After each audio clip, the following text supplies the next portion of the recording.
Before we begin, a few corrections from last week's episode. Kristen let me know that it's 100 points to qualify in the FA1 division for AM Worlds, not 200. Even easier. Yeah, heck yeah. Also, I got a message from Mark Bryan at 1:21 on Friday morning. Apparently, the 9-pin cider update I gave last week was from last year. Oh, no. Yeah. From that week, but last year? Yeah, week 5 from the year before, yeah.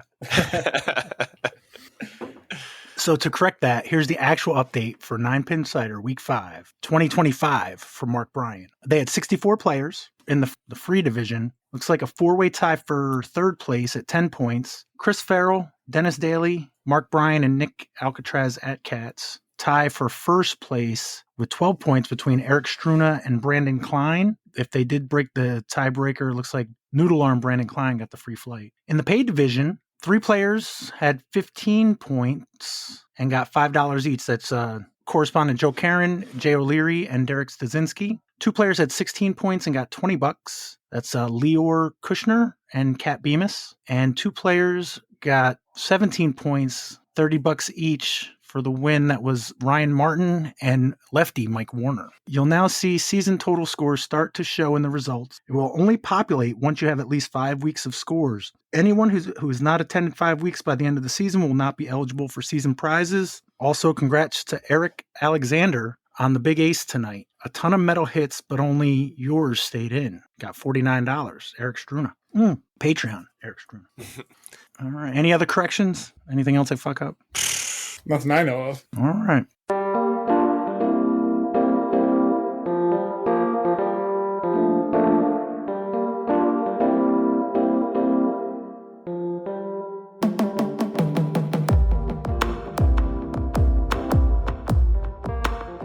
Welcome to the Hudson Valley Disc Golf Podcast. This week we got Alex, Evan, Jaimen, and Corey. Randy's at Putting League tonight. It's the last one, so I doubt we'll hear from him. And Jasan is at a town hall meeting, so may or may not be on later. But we've put it off as long as possible. Our guest tonight is one half of Camel Case Corey, Tim Goyette. How you doing, Tim? I'm good, Pat. How are you? Not bad. So how did you first discover disc golf? I feel like I have the same beginning as everybody else, where one of my friends one day was just like, hey, you ever heard of this game called disc golf? We went out to Dick's and bought a starter pack, went over to Schenectady and played, I think at that point it was 12 holes took you. Oh, no, we never got across the park there. So we only played 11 holes. Had no idea that there were white tees there. So we were throwing probably scoring plus 15 on every hole because we didn't know how to throw a disc. That started back in 2012, which is embarrassing for the skill level that I'm at currently, that I've been playing that long. But, back then I only played once every few months. So that's how I started. I probably played 4 times in that first year for 2012. And I don't think I played more than 9 to 10 holes at any point, because I know when I was thinking about it the other day, I never went up the hill on what's now hole 10, back then hole 12. I didn't play that for, 3 or 4 years because I just would never get there on time, would always be dark, and we only played the front 10 until we got back to the parking lot. So I never actually got to play a full 18 for a few years there. But that's how I started. I kind of just started playing with friends casually here and there. And we started playing SPAC a lot. A lot of my friends live up in Saratoga, which is funny because it's probably the course I've played the most, and it's the course that I like the least around here. I think it's just because it makes you so frustrated when you don't shoot well there, because everything's, 300 feet, or you have one hole that's 360. And when I'm looking at barely getting under par or just around par, I feel pretty bad about myself. So I think that's probably why I like it the least. But it's the one I've got the most time on. Up until the last few years when I've got a little bit more competitive and started playing a little bit more. But we'd play at SPAC. We played a few times at Heiser, played at JPark here and there for the first few years. And then in 2014, one of my friends told me that there was leagues that you could play. Him and I went to CPS doubles at a Thursday night when Kenji was running it, and they had the ABC pool. And I walked up and got paired with Tim Giardini. I think it was the last week of doubles, so they played whites in it was a late September or late October or something like that. I remember Kenji saying something to Tim that he's like, he pointed out how tall and lanky I was, and said, he's probably going to be able to throw really far. We got put on hole 1, and I threw 1, and Tim Giardini looked at me and said, we got a little bit of work to do with you.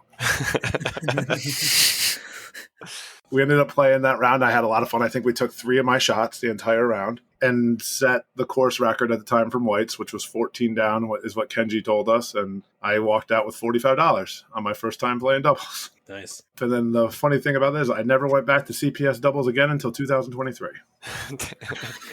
Why? I don't know. I have no answer for you on that at all. I have no idea why I didn't go back. I have no idea why I didn't try to do something else. You thought that would be like the introduction to like DisCap and all that. And nope, I just went back to playing, once every few months. Nothing too exciting at that point. In 2016, my wife bought me 3 discs for my birthday, which was kind of fun because it was the first time any of the people in my group had more than like 2 discs. Oh, and she bought me a satchel bag for my birthday. So I had a bag. So, like that first time one of your friends gets a bag and you become like the loser of the group. Oh, you're using a real bag? Yeah, right. You're not carrying What your a 3 nerd. discs. I know. So I think that's the point where my friends realized that I liked disc golf more than they did. I started playing it more often, probably once a month. I would do that for a while. And then in 2019 is really, I caught the bug. I started playing once a week and I'd go out on my own. I'd start throwing a little bit, I'd start playing a little bit better. I think that was the first time I ever started looking things up online, where I'd start Googling things and I found a Paul Ulibarri tutorial or something like that. Started getting a little bit more into just being interested in being better than throwing a giant hyzer every single time I threw a disc. I think in 2020 for Christmas, I bought myself a basket and started being able to putt in the backyard. And in 2020, the US DGC, that was the first time I watched a pro event on Jomez. And that's the year Chris Dickerson won. And that's probably when I really caught the bug where I'm like, okay, this is something I really enjoy doing. This is something I like to do on my free time. And, that's where it became my personality, where you like disc golf and nothing else. You have a job and you play disc golf. I think that's really where then I caught into playing, multiple times a week, playing by myself, going out, getting an actual bag, by having more than 3 or 4 discs in a bag and having 6 or 7. And then I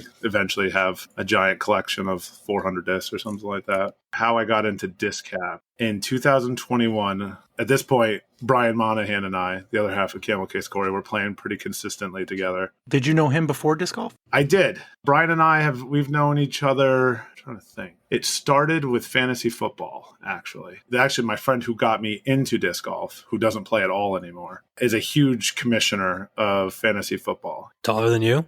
No, he's not taller than me, but he is huge into fantasy, where I think he's the commissioner of 40 or 50 leagues or something like that. Oh, wow. Yeah. So way back in 2000, I want to say 2000 started. So yeah, it must have been 2012, 2013. He started a fantasy league and Bryan and I were in that. So we'd see each other, 3 times a year with fantasy stuff. And then my friend who at the time we were playing disc golf together, was we kind of started playing together with a group of 4 or 5 of us. And that's where Bryan and I kind of met and started playing disc golf. We had been pretty good friends through this whole time period. And then in 2019 is where we kind of connected and we're like, oh, you play disc golf? Oh, I play disc golf. Do you want to play more often? And it's kind of how it happened. And we started playing, weekly together around the same time, 2019, 2020. But we didn't do any doubles or anything like that until we started playing competitively around here. But I've known him, since probably 12, 13 years now. But in 2020, we decided to go play Byrne because my one friend's like, hey, let's go play the canoe course. We had never played there before. And we went, and this is probably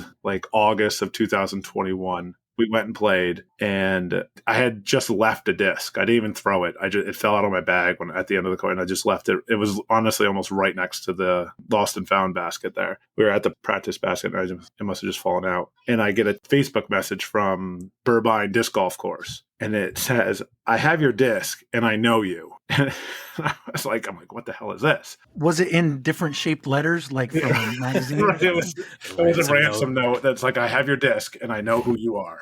No funny stuff. Yeah. Also, I get a text message from a number, and it says, hey, my name's Mark Hay. I run the Lost and Found at Byrne, and we found your disc, but I know you from, and he explains this whole thing. So Mark Hay used to work with my father. And when I was a kid, my dad thought he was the cool older guy at work and always hung out with the younger kid. So when my dad's, late 40s, 50s, he was hanging out with like, the late 20s and 30-year-olds. And Mark Hay at the time was one of those guys. So when they would go-kart racing down in Binghamton with like the little mini sprint cars, he would bring me along. And I'm like 12 or 13 at this point. And then once I was like 15, 16, I was able to actually do the go-kart racing and my dad would just go. So I've known Mark Hay since I was, 12 or 13 years old. Who's taller? I think I am by like half an inch or an inch. I think he's like 6'4" and I'm 6'5". So it's pretty close though. I could be wrong.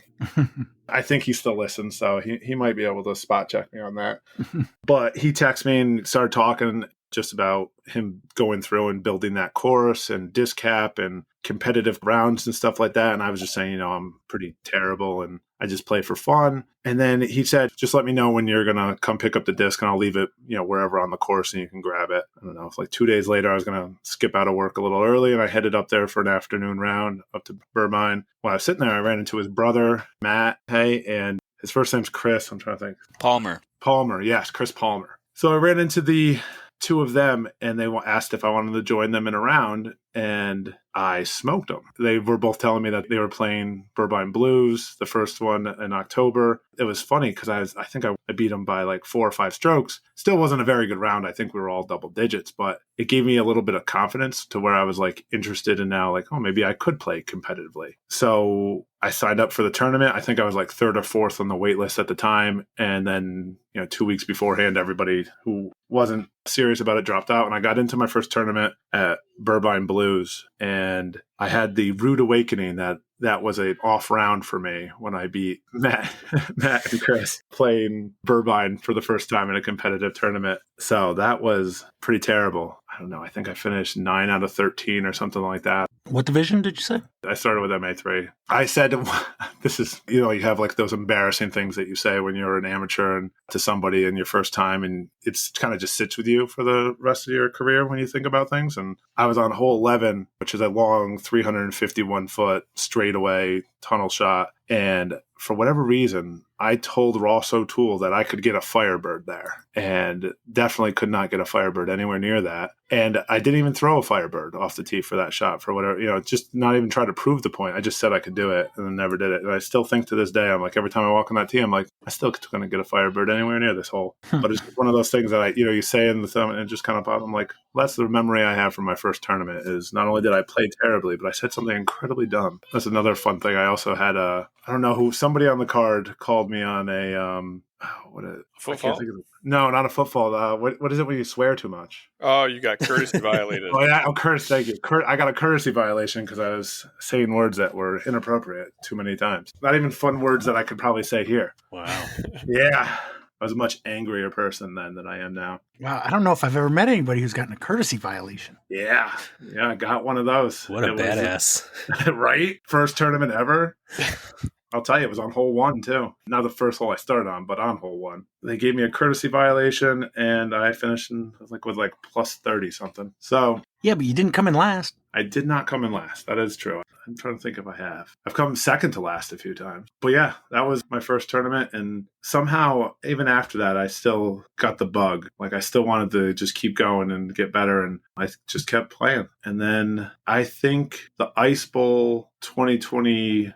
So that would be the next thing, is the first time Bryan Monahan and I played in a doubles tournament together. I actually know that we scored plus 22 in that round because I looked this up the other day with the Ice Bowl coming up. So that was the first time we played together in a doubles team. I think 22. No, that was not the year with the squall. Squall was the year after. It was 23 with the giant snow squall that came through. Do you remember your team name? It might have been Glitch Please. No, the Glitch wasn't out yet. We had one where we were Glitch Please. It wasn't Camel Case Corey. I'll get to that eventually. First round, we played with Todd Everlith and Derek Dzinski, which is fun because we played with them again this year on the first round. So that was the first bit of competitive doubles disc golf we got, was with them. Every time we see each other, we kind of always reminisce about our first round together. I'm trying to think where I went from there. I played a few tournaments in 22, nothing too crazy. I played the Jammer that year and scored, I think I was plus 32 or 36 or something like that. It was really terrible. I remember playing a monthly at Porcupine Springs, and I had Kat Bemis on my card. And at the time, I wasn't playing a lot of tournaments. And she asked, are you going to play this tournament or that tournament? And I said, no, I have a mental problem when it comes to tournaments where I just don't do well. And it's completely true to where, like, a casual round, I can play all right, or in doubles, and can carry my own. But at that time in a singles tournament round, my mental capacity became a sieve and just had no ability to be able to keep my head in the game or keep my mentality in check.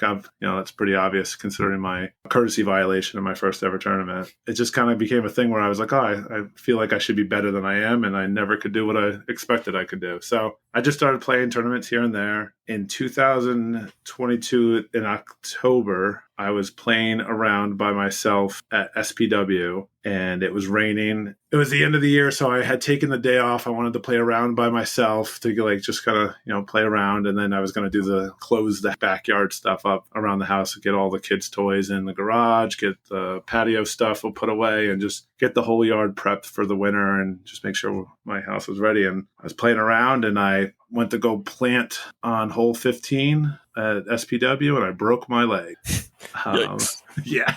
Holy. Anyone that knows that course realizes that hole 15 is almost as far away from the parking lot as you can be. And I had to walk by myself with a broken leg from hole 15 all the way back to the car, and then drive myself home, where my wife met me to drive me to urgent care to get an x-ray to see how bad my leg was broken. Did you know it was broke at the time? I heard a pretty loud snap, and I wasn't sure if it was a bone or like I just popped like a tendon or like ACL or MCL or something like that. I knew something was very wrong. And while I laid at the end of that tee box in the mud for, like 5 seconds, I realized if I didn't get up, I wasn't going to get up. So I just kind of got up.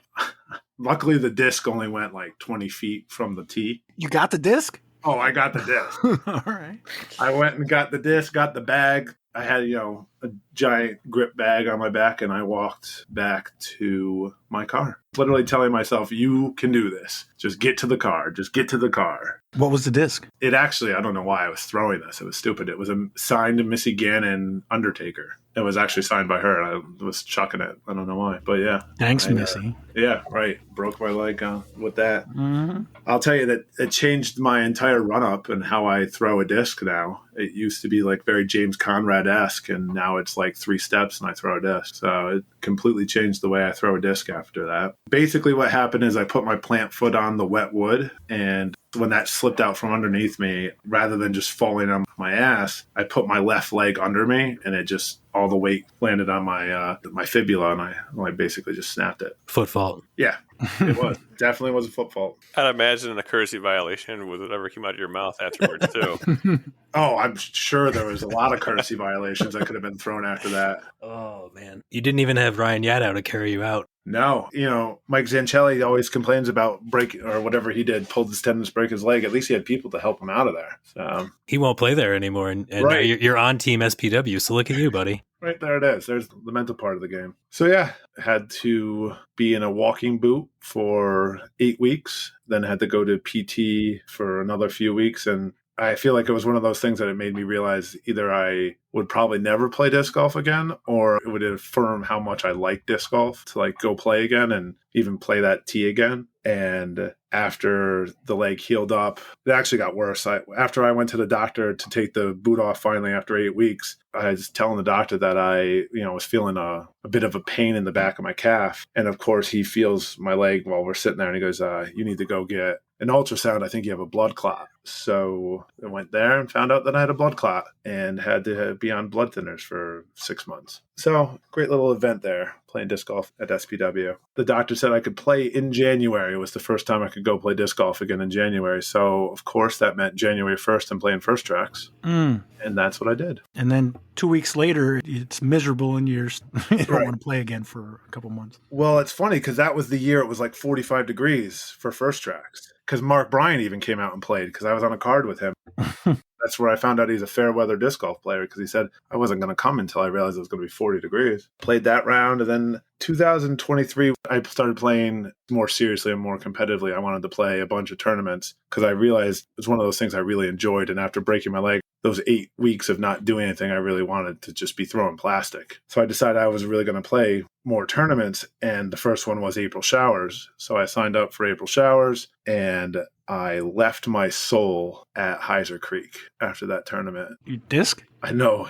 I wish I had stored a soul. No, I left my entire physical body soul there because it just destroyed me. I think I almost quit. That was the first time I played with Branden Cline, and on hole 1 of the second round, I basically almost just left off the tee and DNF'd and went home. It was the year it was raining. The round just was terrible. The first round I started on hole 16, and I think I parred hole 16. I parred 17, birdied 18, and I'm telling myself, I'm like, wow, I'm in a great run. I'm like, this is going to be great for me. I'm just ready to go. Went out of bounds on hole 1, putted again out of bounds. I think I got a 6. I think I took a double bogey on 2, went out of bounds on 3. I think after hole 4, I was plus 12 after being down 1 through the first 3 holes. And the round got no better after that. So I always tell Branden every time we play, I'm like, oh, he's seen me at my worst at Heiser Creek when I just had no ability to play disc golf anymore and had no interest. Round 1, I think I had the CTP on whatever the MA3 hole was. And we were the second to last card through that hole. And when I walked up to the tee, I realized I still had the CTP, and one of the guys on my card beat me. And I had never been so happy to lose the CTP because it meant I didn't have to stick around after that tournament. I could just get in the car and drive home. I didn't have to wait for whatever water bottle or towel Jeff had for that MA3 CTP. So I left that tournament in a horrible mess without being, couldn't putt, couldn't throw, and just really didn't want to play competitive disc golf anymore just because it was just very demoralizing to be that bad. You're really selling Heiser Creek for Alex right now. I'll tell you right now, I love Heiser Creek now. It's true. It's true. He does. I love playing there. It's one of my favorite courses to play now. I think it's because of that, and now to be able to go back and even still have bad rounds, but I love Heiser Creek. I think it's one of the most fun courses to play. Like I said, I've played it, 10, 12 years ago, and, hasn't changed really at all. But it's a tough course, but it's a lot of fun. I don't have a bad thing to say about it anymore after playing. It's a ton of fun. It's just a beautiful course to be out there. So, yes, I'm not selling it with my tournament play, but it is a course I very much enjoy playing now. So there's that for you, Alex. It's very much on my list. It's an AM event that doesn't have any other event at the same time. So if I'm really pushing to make it to Worlds, then I think I might have to this year. Well, you'll love it. I mean, especially with your arm on hole 12, that's just going to be a blast to watch to see how far you can go with that. That's going to be a fun hole to play. Sounds good. So I kind of went into a spot where I didn't want to play tournaments anymore, but Brian Monahan really talked me into start playing those flexes, because I think it was the first year that Mike did the Saturday flexes, the 1-rounders, and we signed up for Prospect, and I think it was the second one. I don't think I was available to play the first flex or something like that. And we're playing, and on hole 2, I throw a shot that probably puts me to 15 feet from the basket. I have an easy birdie. I'm like, okay, this is going to be great. I clank my putter off the cage. It stands up and rolls all the way down the hill and goes out of bounds. And I end up taking a 6 on that hole. Actually, you know what, Pat? I might have finished dead last that tournament at Prospect for the flex. That might be the one I finished dead last on. I think I shot plus 19 or something like that at Prospect, which is not great. This is the best part about all this is in 3 months, I beat Corey at a team challenge match after all this horribleness. Yeah, you were rubbing it. Where was this? At JPark. Mm. So we'll get there. Now, who lives closer to JPark between the two of you? I think, Corey, you're 5 minutes. Oh, yeah. I haven't checked on it in a while, but last time I knew it was something might like have that. changed. Yeah. Okay, no, just check. Hey, I'm 42 minutes, so not close. 5 minutes if there are no free range or range chickens in the area. All right. You mentioned how your friends reacted when you got your first satchel bag. Yeah. How did those same guys react when you got your first cart? Oh, Evan. Thanks for asking this question. This is for the listeners, Tim. Yes, I appreciate that. I get laughed at every time I play with my friends that I play with for all those years from 2012 until 2019 or whatever it was, because I have 25 discs. I have a bag. I have a cart. I'm that loser that loves disc golf when they show up still with their 3 disc and just throw. So every time they're like, oh, I don't know if I have enough discs to play this course, or Oh man, I wish I had wheels to carry my 3 discs around for me. It's a lot of fun to play with Tim and his OG friends. No, it's not. No, it's fine. I mean, I still love playing with them. I love getting out with them, but sometimes it gets a little, I don't make fun of the things they enjoy doing. So yeah, they still give me a ton of shit about it, but it's fine. It's fun.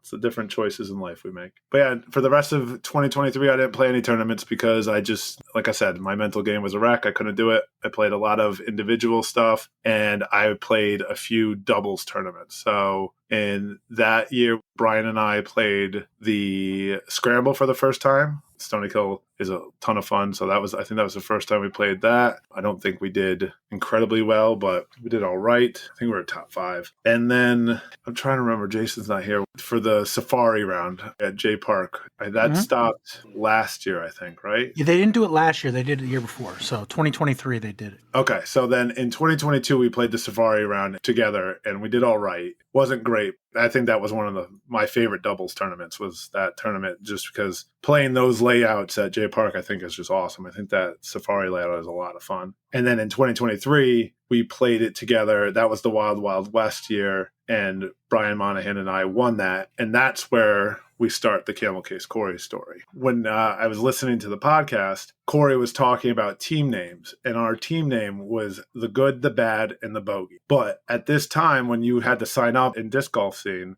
it was basically at 7:59, you had to prep everything, because if you weren't signed up by 8 o'clock in 48 seconds, you weren't getting into the tournament. So I rushed and wrote in a name or whatever I could. And, I could have gone back and edited it, but I never did. It's just laziness. So to make sure we made the tournament, it was just written out the Good, the Bad, and the Bogey. And it was the and good were the only 2 capitals in it. And Corey brought up that he liked the name, but it wasn't Camel Case. So how are we supposed to like this if it's not Camel Case? It's lazy. Yes, that's exactly what Corey basically said. Is our name? It was a good name, but we were basically lazy. So, from episode 190, September 29th, 2023. And then the Good, the Bad, and the Bogey, that was Tim Goyette and Bryan Monahan. They shot -11 to win MA3. I think that one's my favorite. Man, I give it C tier. The Good, the Bad, and the Bogey? Okay, I moved to B tier. I moved to B tier. Anybody decided what is their favorite team name? Damn, which one did I mention that I can't remember now? I like the Good, the Bad, and the Bogey. I like it. I like +6 shooters. That's a good one, too. I did like that one a lot, too. It's Heiser Noon, somebody said they like. Yeah, I like that one, too. No, mine is definitely Shannon Taha Sucks. that one is it is not anywhere near on brand, but it's funny. I mean, sometimes you just got to find a platform for the message that you want to put out. And sometimes that's your doubles team name when you win by a playoff. People will be going back to this PGA event results page for years, and they're going to go down and they're going to see Shannon Taha Sucks, and I guarantee every single one of them is going to laugh or at least exhale hardly out of their nose. Yeah, I like the +6 shooters. I like the bad and the ugly. I like What in Par Nation. I don't know. It's hard to choose. There's a few. Oh, I'm going to go with This Basket Ain't Big Enough for the both of us. Oh, I did like that one too. Yeah. The other problem I have with the Good, the Bad, and the Bogey, just to bring Alex down a little bit, is I don't like how they didn't use Camel Case. What's that? Like they capitalized the first T, but then not the G, the following D, like a movie title. Camel Case, what is that? Oh, you guys know what Camel Case is? That term. I've never heard that term. I know what you're talking about. Either. But... Oh, I guess maybe it's a programming specific thing. Programming nerd. Like everybody else's Camel Case, where the first letter of each word is capitalized. All right. Like the way you would capitalize a title. Yeah. I was sitting there and I'm like, well, we're going to be signing up for the Turkey Throwdown in a few weeks. So I messaged Bryan and I go, should we play off of this Camel Case thing and just to give Corey a little shit? And here at this time, I didn't know Corey at all. I think I'd seen him at a few tournaments. I'd never talked to him. No idea who he was, but I like to bust people's balls with my friend and stuff. And I just felt like it'd be kind of funny. And I also, at the time, thought it would be a fun way to get my name mentioned on the podcast. So Bryan was like, yeah, sure, whatever, let's do it. It only worked out even better because the sign up for the Turkey Throwdown was a Monday night at 8 o'clock. So I think Corey even brought it up on that podcast. Hey, just let everybody know Turkey Throwdown signups are like right now at 8:00. And, again, because it was the hot time in DisCap, I was signed up at like 8:01. And I forget, somebody, it was Jaimen or Jasan, said, oh, look, somebody's name is Camel Case Corey. And I'll never forget, you just hear Corey go, what the fuck? Who's clowning me?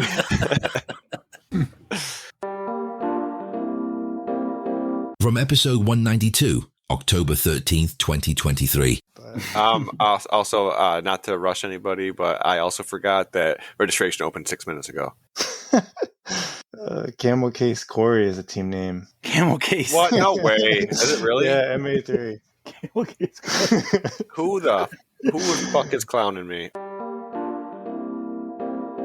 And that was the origin of Camel Case Corey. It was just honestly, it was just to get a mention on the podcast, to be honest with you. And then it just kept coming up, and we kind of, I think, Pat, you brought it up a few times. And when I was talking to Bryan, I was just like, we can't let this go. We just got to run with it. I think there was one tournament we signed up for. Oh, no, it was the next year, the Ice Bowl, the following year. Bryan signed us up instead of me. He just put TBD and then never updated it. So like when we played that tournament, I think that was the first year we won it. We won it without a name. But because we got there early and shoveled the tees before the tournament, Jeff renamed us like the Shovel Bros or something like that. So we had a name, but it wasn't Camel Case at that point. But I think that was the last tournament we played where we weren't Camel Case Corey. It would have been 2024, the Ice Bowl, which is kind of funny because we won it. And now you got jerseys? Now we got jerseys. So shout out to Erich Struna, the mastermind behind all of this stuff. Is when we played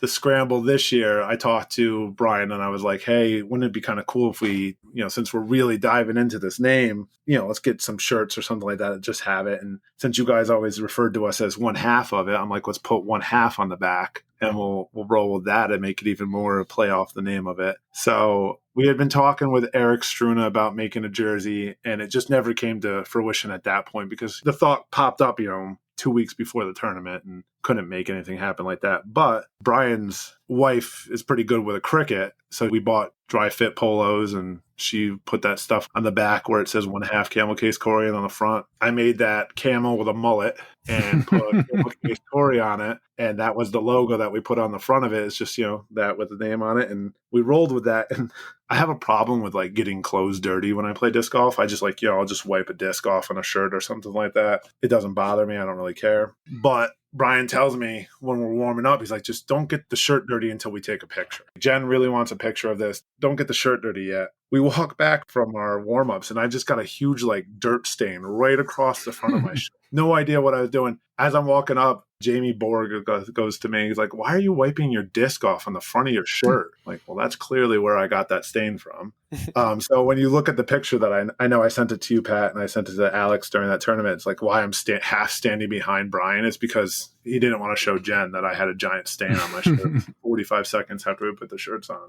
So that's where we started with the jerseys. Then we did the Turkey Throwdown, and that was the next time we did Camel Case Corey. I think we got second there. So we didn't talk about jerseys or for winter gear or anything like that. But this year with the Ice Bowl, I had been talking to Erich for a while now about getting very similar hoodies to what Tower Power has with the hockey type hoodie, and basically just to mirror the idea that we did with our t-shirts, were to just have 1/2 Camel Case Corey on the back. He did a nice little update on the actual logo on the front, still using the same camel with a mullet, but changing a little bit of angle, putting the camel in the woods, a little bit different font and stuff on it. So he did his own little flair on the front, and they came out really, really awesome. It's a good quality hoodie, and it's really nice. And Erich does such good work that I was happy to give him more business because he's on fire right now and he's just doing such good stuff. So he hooked us up with those hoodies, and we are currently working on better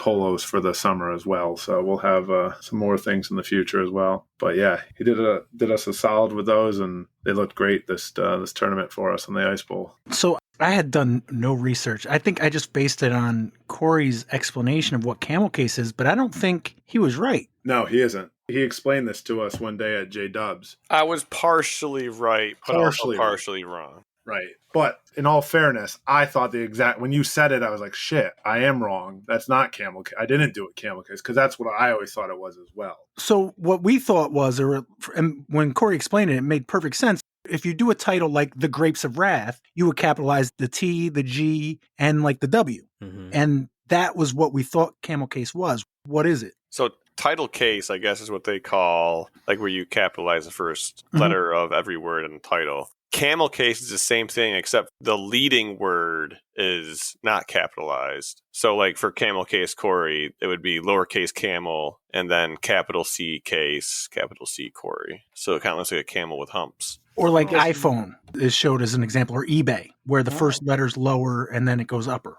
That's weird. It'd probably be different because it's one word. Mm-hmm. I don't know what that'd be called. PowerPoint they have as an example as one word, like PowerPoint being one word and the two P's being capital. They don't have a lot of examples with multiple words other than they do say online usernames such as John Smith where the J and the S are capital. Well, title case Corey sounds way worse.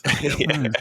Camel Case is what I wish people would do when they write hashtags. Yes. Yep. That's a good point. I didn't know there was a term for this, but I've done that. Not that I tweet a lot, but a hashtag is a lot easier to read if you use capital letters because you can't put spaces. Anal bum cover. Yeah. What's the one for everybody watch Arrested Development? Yeah. He's an analyst and a what is it? I don't And even a remember. therapist, I think. Yeah, it's probably not good for the air. Also a great show. Buster was my favorite character. Wait, what's his name? Buster? Yeah, Buster Bluth, Yeah. Especially when he lost his hand. Blue Seal, the seal. Anyway, No, that's fine. Okay, well, Jaimen has a question for you. All right. I think the distance is 200 feet, wide open shot, no wind, no elevation, nothing in the way. What disc are you throwing? How are you throwing it? I'm throwing my glow proxy flat. That's how I'm throwing that, right at it. Nice. Good answer. Yeah. Speaking of glow proxies, did you see the new one that they were talking about? I already messaged Andrew at ADK about one. Nice. Yep. I saw that post that come out this morning. I was like, oh, because my glow proxy, unfortunately, is glow, and which means during the winter, and it's also like double glow. So it's the outside, the rim, and the the core. total eclipse. Total eclipse, that's what it's at. So if I throw it in the snow, I'm never finding it. So for 3 months, I can't throw it, which sucks because it's such a staple in my bag. So when I saw that come out, I'm like, oh, I need to add this to my list so I can have this in my bag. I'm very sorry that your glow proxy is glow. Yeah. Well, now his glow proxy is not going to be glows. Or it is going to be glow, but it's not going to be Particle white. glow. Yeah. we spent a long time looking for that glow proxy at Burbine one day.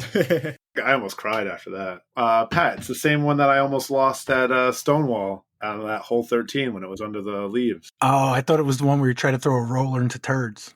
No, not the turd disc. No, it's the one that I almost lost there under all the leaves on hole, what is it, 15? You should maybe dye it like orange. Could do that. I don't know if I want orange. You do all the orange. So That's a pretty great year-round color. The T-bird I have is an orange, and even, it doesn't work in fall. You know what? The leaves, once they fall to the ground, they don't stay orange for very long, There might be a bad week or two. There's a window exactly where orange is bad. When I went to the Smugs, I did the Smugs stay and play in October. And as I was packing my bag, I stopped and said, I should bring blue and purple because this is like peak foliage. I have a lot of pink discs. That usually works for me. That's pretty year-round. Yeah. Pink and blue are a lot of the discs I have in my bag right now. Tim, I got a few questions. We're going to go backwards a little bit. Yeah. Okay. You said that your first disc, you went to Dick's and got one of the starter kits. I don't recall. Did you say what discs they were? Let me think here. Now that I think about it, it might not have been a starter kit. I think I bought the Orange Beast that was DX. I had a white Shark and I had a red AVR. So those were the first three I had. It sounds like you got a driver, a mid-range, and a putter, right? Yeah, I forget how I figured that out. I think they had like the flight chart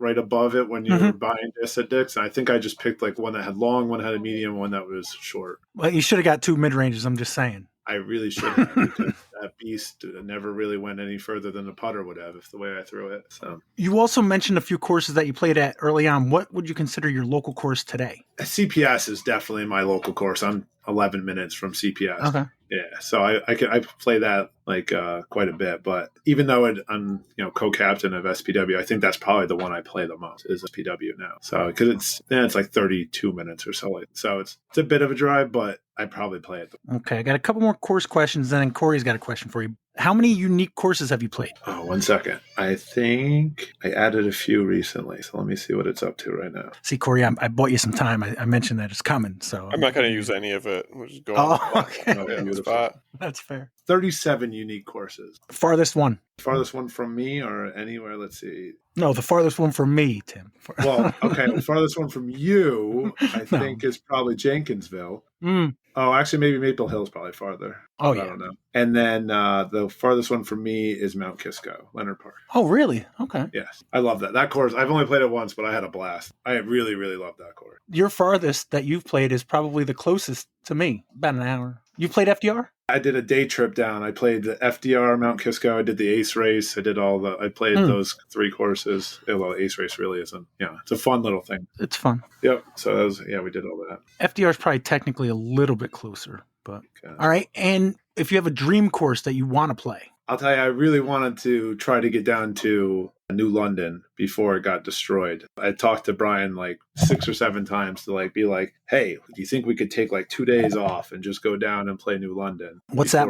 It's where they did Worlds this year down in Virginia. Oh, okay. Paul Macbeth designed, yeah. Yeah, Paul Macbeth designed. I really wanted to play that, and they sold half the property. Well, not sold. The county owned it, and now they're developing half of it, so they have to redesign the course. So it won't be the same ever again. And I think that starts sometime in March. I really wanted to get down there and play that. But in all reality, a dream course is probably like the Beast or the Monster over in Europe. Those are probably my dream. Like to play one of those 2 would probably be the real dream. All right. Corey's got a question for you. We're going to go back in time. It's the 2023-2024 winter season. Although in a slight alternate universe, you're getting ready to go to a team challenge match at JPark without really any expectations. You get matched up against their top guy, Corey Cook. But while walking the course earlier, you stumbled upon one of the many rock gaps to nowhere and dumped your whole bag in there by putting it down, trying to drink your coffee. All the discs, but 3 of them in your putting putter are in the bag. What 3 discs and your putting putter did you use that day that could have given you the chance to take me down on J South? Well, my putting putter is a Pixel, and I remember that day I was putting with Pixels when I beat you, and you told me that you didn't want to touch a dog toy. Because I think I had only one of them because I got it from the expo that year. When you went to the expo, they came out before they were released, and that's what I was putting with. And I said, I'm like, oh, have you felt one of these? And your response was, I don't touch dog toys. And then I think I made like 12 25-footers on you. Yeah, you got really good at using dog toys for putters. Yeah, I sure did.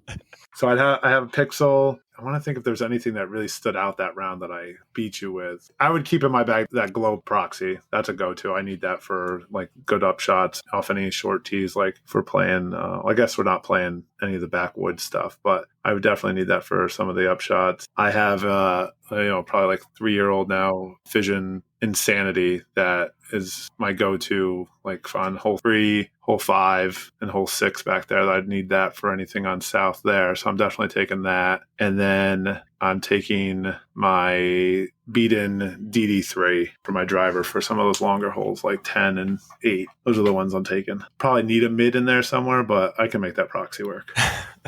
All right, so I'm going to ask Pat to clip that, and that's going to be our 3-disc challenge that me and you do to settle the old score. Oh, come on now. Let's be real. The only reason I beat you that day is because you were trying to show off. It was a bad year. It was a bad year. You caught me at the right time. Yeah. That match, I guess I'll tell you this whole cycle of stories of how that works into this year as well. Is that match, we walked up to the tee. We started on hole 9 after matching up, and I matched myself against Corey because that was one of the things I learned in Team Challenge that year is my rating at that point was 818. Playing Team Challenge against these people, Corey's at this time 949 rated or something like that. And I was like, well, I'm just going to match myself up against the toughest person I can, learn something, try to get better, and see what I can prove to myself. So I match myself up against Corey. We start on hole 9, and I hit the tree off to the right-hand side of the tee. That's not in play at all. And, Corey, he puts it in the fairway, easy layup, takes that hole, no problem. We go to hole 10. He bombs that 159-gram beast out there. I think I hit the clump of trees in the middle of the fairway. And then as we're walking to hole 11, I'm just like, this is probably going to be a really easy match for you. And he goes, yeah, well, this year's been tough or something like that. And he just tries to play it off. But he's up 2 through 2 holes. And then for whatever reason, I think you just thought you were going to smoke me at that point, and you started trying to throw your disc 400 miles on every shot. Like on hole 32, you put your disc on the tee of 8. Like you almost hit the people teeing off on 8. Like I'm trying to think of how you even got through all that. That's why I don't feel like putting today. I was going to try to park everything. That's probably what it was. But yeah, that's really the only reason I beat you was that. I was making good putts, but you were just spraying them everywhere because you wanted to show what a 950 player looks like. So inconsistent. And he knew it wasn't going to affect his rating. Yeah. Only affected his morale and the respect of his teammates when he came back to the pavilion. That is putting it lightly.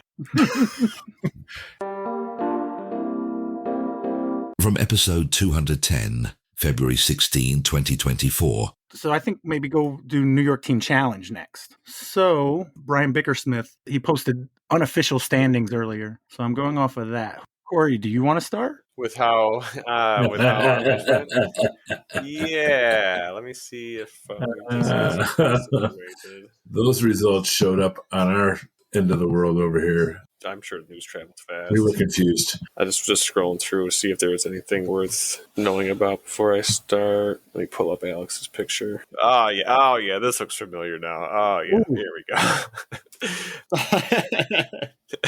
I didn't look at this one yet. So anyways, Team SPW, Tower of Power, came down to JPark. Both of us coming in as winless teams. So that means that one of us was going to leave with a win. Like everyone else's match, I'm sure the weather was amazing. Close to 60 degrees. The park was looking really good. Singles matches went up. I was playing against Tim Goyette, who is... I would consider him actually a Hudson Valley Disc Golf podcast superfan. He is one half of Team Camel Case Corey from that one doubles tournament. Okay. Yeah. Okay. Super cool dude. Yeah, loves listening to the podcast. So me and Alex Spaulding played against Tim Goyette and Erich Struna. 2 good guys. So yeah, my match, it started off well. I feel like the first half of the round I was playing just fine. Didn't really do anything crazy. I think I was up a couple points. And then for some reason, I take that back. There was something very clearly wrong with the way I was throwing on Saturday. For some reason, I have no idea why. I was just trying to smash every shot, which is totally unlike me because I can't smash distance usually. So I try to keep it a little more contained. But for whatever reason, I was spraying and praying. So the first half of my round went okay. I had a couple points, but then the back half just ate me alive. And I just got outplayed. Tim outplayed the shit out of me. I was having a bad day. He was nailing his 25-footers. He was getting chances. There was a couple holes where he had a rough tee shot, but then had an amazing approach. So it comes down to I think the last 4 or 5 holes, and I'm down 1 or 2. And all I could think about is man, I might actually lose this match and I get my first win. Should have been planned. And a hole goes by and we push. And then a hole goes by and we push. And then now it's I think we had 4 holes left. Hole 4 at JPark is a forehand shot. And Tim previously had told me he doesn't throw forehand. So I'm okay, I'm guaranteed this one. He laces a backhand. I fuck up my forehand, and I think he takes a stroke on me where it should have at worst been a push. Now it's 3 holes left. I'm down 2. We pushed the next hole because I couldn't get off the tee pad. And then now we have 2 left. I'm okay, now I definitely can't get a win. And I think he beat me there too. Either way, actually, this would be right here. 2 up. Yeah, so he ends up beating me 2 up. Yeah, so it would have been a push if he was up 2, right? Yeah. In order to get to 2 up from there, you would have had to win 1 and then lose 1. Yeah. So then the whole time thinking Well, this is going to be interesting to walk back to the pavilion. I had to do something on the way to the pavilion, and so I wasn't going to be the first one back. So I think Tim and Erich got there first, and so obviously their team asked how to go, and that's when the news dropped, and I'm like, damn, I don't even want to know what I'm about to be dragged through.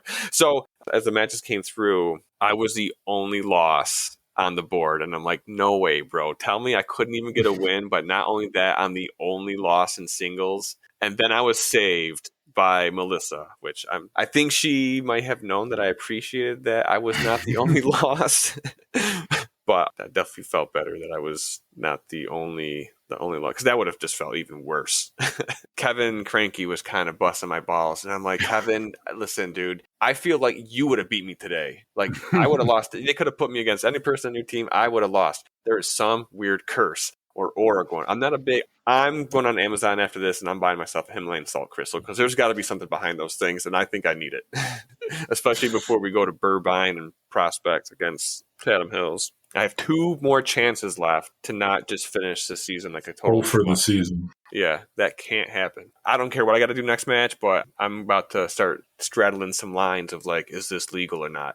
I mean like mind games, not like foot faulting and stuff like that. Tanya Harding. yeah. But anyways, yeah. So the rest of the team played really well in singles. It was nice to have a warm day for crock pots and not needing a fire pit. There was plenty of food. Oh, and Tim Goyette also brought a box of Gushers, which definitely was nice. I mean, he didn't have to bring a box of Gushers. He was in the home team, but I know a lot of people appreciated those, myself included. Well, he played like the home team. Yeah, he really did. Wow. And then I know Corey's mentioned this, but I don't know if everybody's heard the second half of this story. Is the next day I went to play Prospect Monthly and didn't even cash and wreck. And Kenji texted him and be like, you lost to a guy that doesn't even cash and wreck. Yeah, Kenji definitely sent that message to me. Yeah, and you played the right division at that monthly. Yeah, I was terrible. I couldn't make a 5-foot putt. After nailing all these 25, 30-footers, playing that round with Evan, he's like, so you need to figure out how far you feel comfortable with a putt and throw the disc halfway there and then throw it to that distance. I would throw it to 15 feet and I'd cage it. I missed like a 4-foot putt. I think I just threw it into the band. It was absolutely terrible after one of the best days of disc golf I'd ever had. So that's the second piece to that story. But then the way that story actually even ties in more to this year with team challenges, I beat Corey. I'm, through the moon on how I feel after this round. On lunch, my wife texted me to call her. So my son started doing Cub Scouts. This is his 3rd year. This would have been 24 is when he did it. Yeah. So he started doing Cub Scouts in 23. So 24 is his second Pinewood Derby. And the first one, he drew it out how he wanted to do it. And we cut it and I put it together and he did all right and whatever. But my wife tells me to call her. And so I call her on lunch and it's my son. And he goes, Dad, I won the Pinewood Derby. And I was like, oh, that's awesome. I'm like,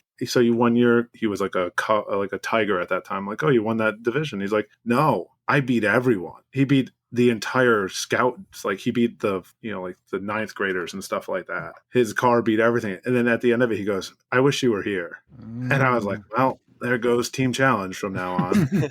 And that's why I think I've played one singles match this year, is because I've just, that kind of crushes your soul. And, you got to realize some things are more important than disc golf. So. Did you say what that thing was? Or were you just going to leave us hanging? What thing? Well, it could be worth more than playing disc golf. Oh, yeah.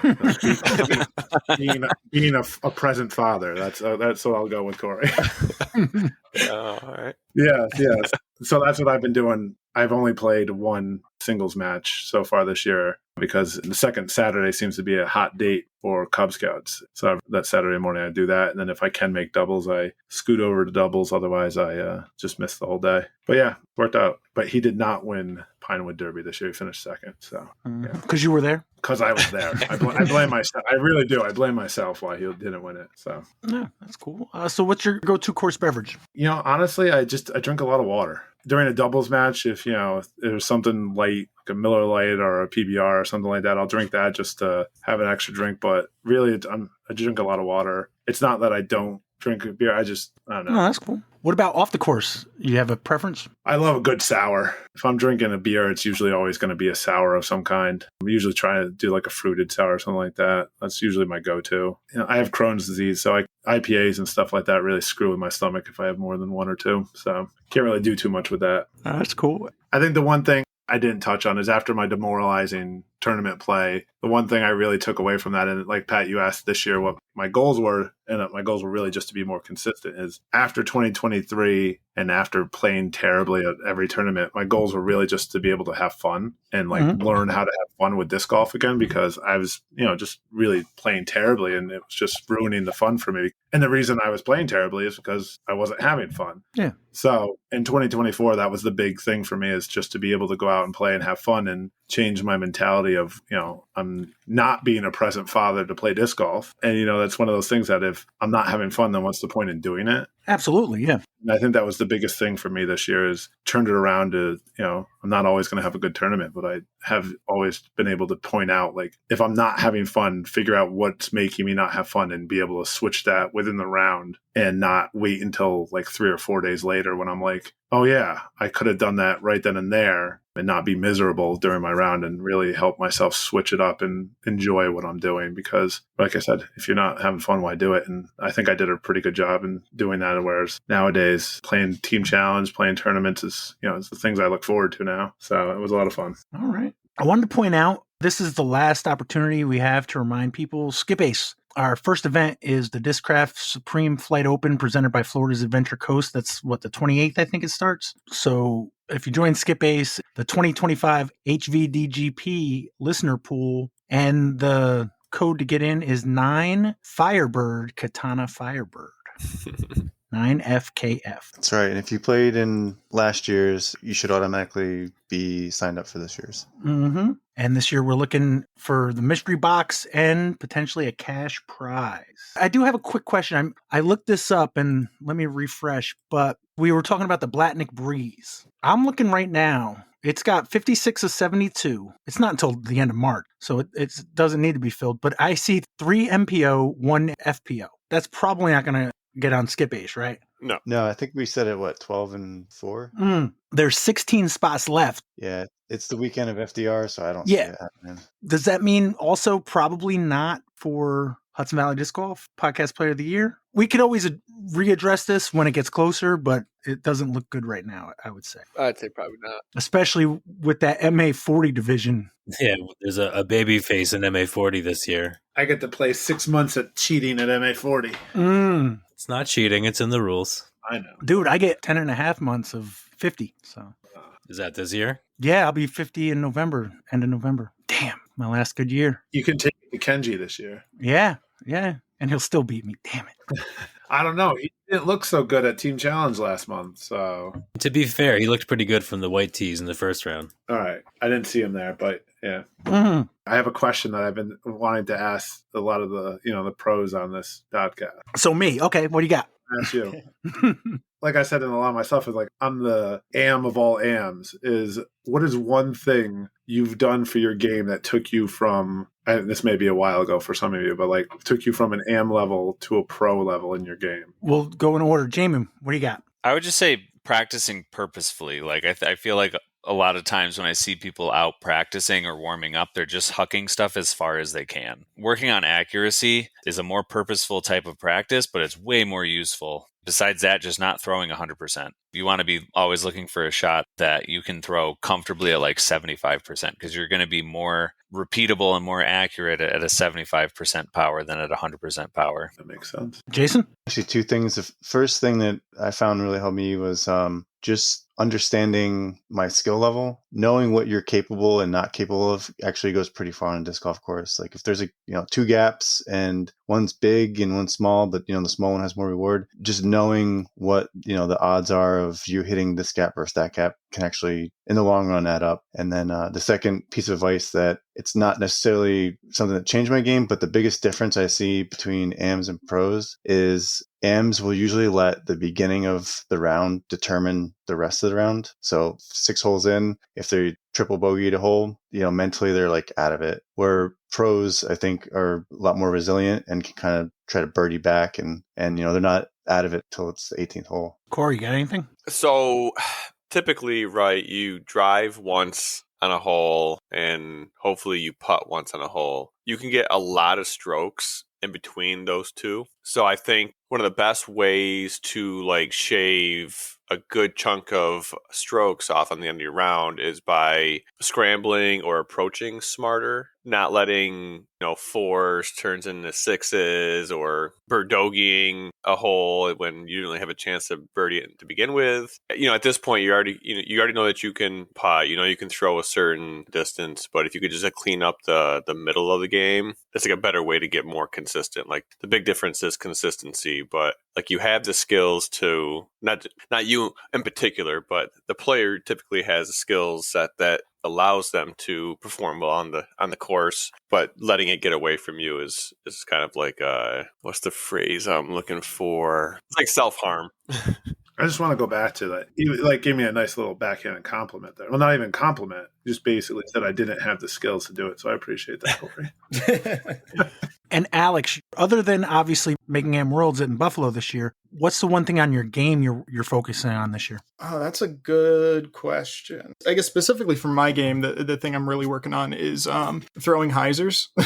So people who have played with me know I can throw a spike hyzer and I can throw a straight shot, but just throwing a hyzer shot instead of, big rounded, big spike hyzer type of thing is definitely something I've struggled with. I had a couple other things that I was thinking about, like with regards to stepping up and getting a little bit better. The first thing I'd say is throw fewer discs. A lot of the times I feel like I'll play with people who their bag is like Firebird and then, like one step up in stability or one step down in stability and just having a dozen 9 speeds in their bag. They're all like slightly different. And I think instead of trying to use the disc to adjust a specific shot, just being able to adjust your throw with one disc that you're throwing consistently is going to be a bit better for learning what a disc does, learning how you throw a specific disc. Because there's so many variables, the more things that you don't have to focus on, it's just going to be easier. And then the other thing was having a forehand or,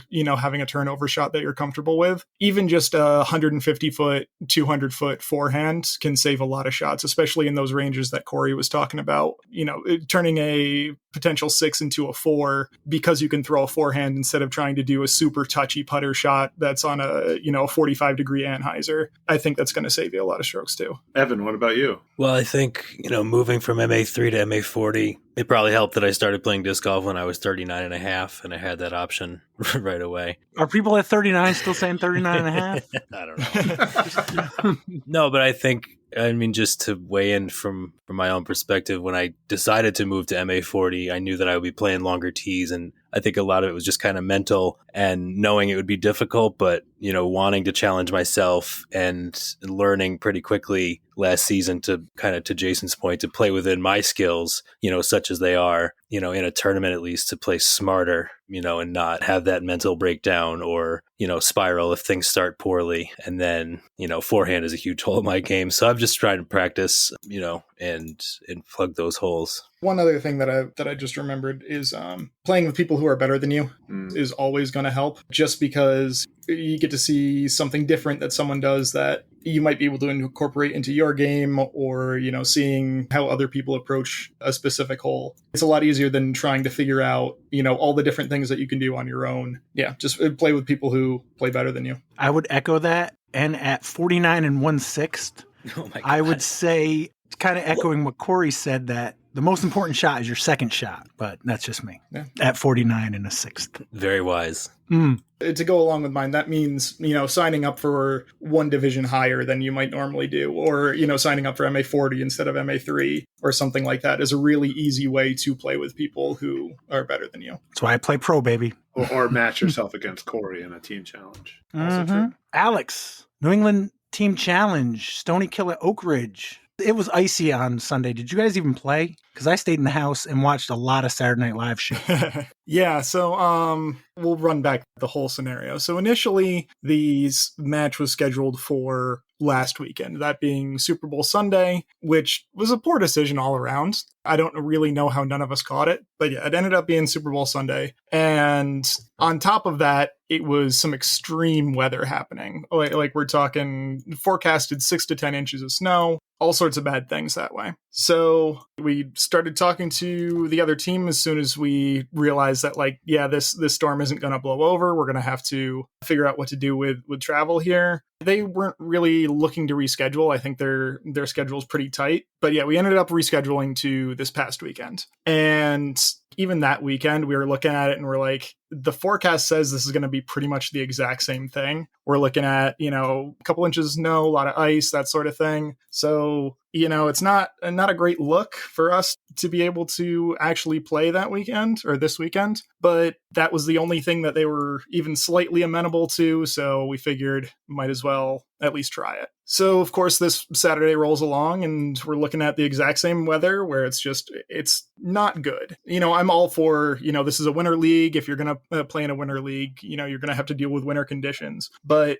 if we're traveling, 2 hours plus to another course, I'm not going to ask my team to travel in a blizzard. I'm not going to ask them to, leave an hour beforehand or try and schedule things. So not only are they free for an entire day on Sunday, but also most of the day on Saturday so that they can travel and get a hotel and everything there. So we start talking to them and we're trying to get them to reschedule again, and they're pretty unreceptive to it. So instead of, putting everybody in danger, we decided we just weren't going to do it. We forfeited the match, and looking at what actually ended up happening with the weather and everything, we think it was a pretty dang good plan. Just from my perspective, but I can understand the concept of whatever the conditions on the course, it is what it is. Everybody's playing in the same conditions, but getting there and getting back, because I'm not getting into an accident because of fucking disc golf. You know what I mean? Like, if I break my leg on a T-pad, Tim, that's one thing. That's me, You don't want to spill a strawberry upside down cake in the back of your car on the way to a match.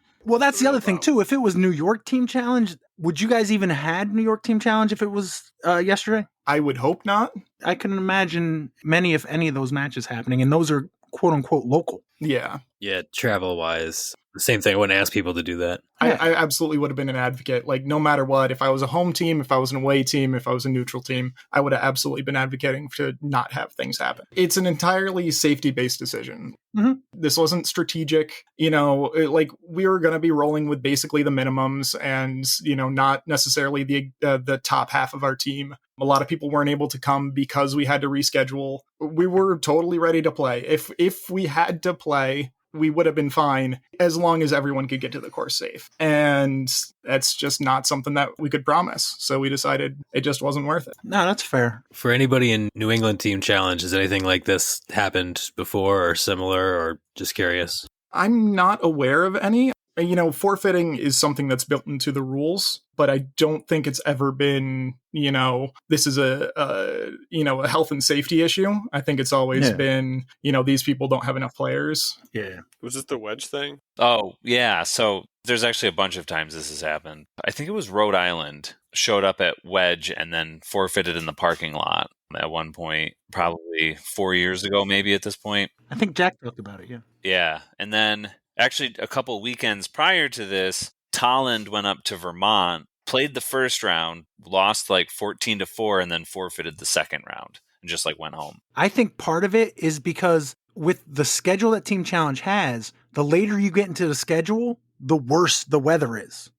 This is probably the worst time of year for weather, and you're at the least amount of dates you have available. Yeah, February is definitely the worst. For things like this, it's the shortest month, it's the hardest time to schedule things. But the other factor is it's a captain's league. If we could have gotten the other team to agree to a March date, that's absolutely something we could have done. We'd run it by the commissioner, but they'd have no reason not to allow it. We could do any date in March that wasn't already scheduled for a different date. We could have done, any number of other things. And I guess the other team's schedule was just so packed that this was the only thing that they could do. Or if you want to think about it a little bit less kindly, then maybe this is the only thing that they decided that they were going to be able to do. But yeah, it's that is how it is. We did take into account a little bit our upcoming matches. We have got 2 in March. If we win one of them, we have a very good chance of making it to finals. And if we win both, we definitely have a good chance of making it to finals. And even if we lose both, we technically still have a chance to get in on tiebreakers. So it just wasn't worth the danger of getting everybody out there. Absolutely. So what's your record now? So the 3-1 with a forfeit, so 3-2. So 3-2. Yes. Just busting your chops out. We had the Bombers probably 3 years ago now. They had to reschedule a match. And when we rescheduled it, we looked at a couple available weekends and then just kind of like let it settle for a little bit. I don't think we scheduled something immediately because it's hard to reschedule something immediately, especially like that match. You could see in the forecast it was going to be just as bad as prior. It's a tricky situation. I don't think Oak Ridge really handled it well. Yeah, I'm looking forward to seeing what can be done in the off season between the 2025 season and the 2026 season to see if there can be a rule in place, you know, in case of, I don't know exactly how to phrase it, but dangerous conditions where travel is just a bad idea. See if there's some, you know, forced reschedule or something like that. Even just instead of doing a total forfeit, doing like a justified forfeit or something like that, where you don't lose all 36 points or however many points that you end up losing. You lose, you know, some number or some percentage of that so that your tiebreakers don't get totally screwed. But yeah, it just feels overly punishing for a situation that is, you know, the smart decision is to not play, even if it's not the best decision for the league. Absolutely.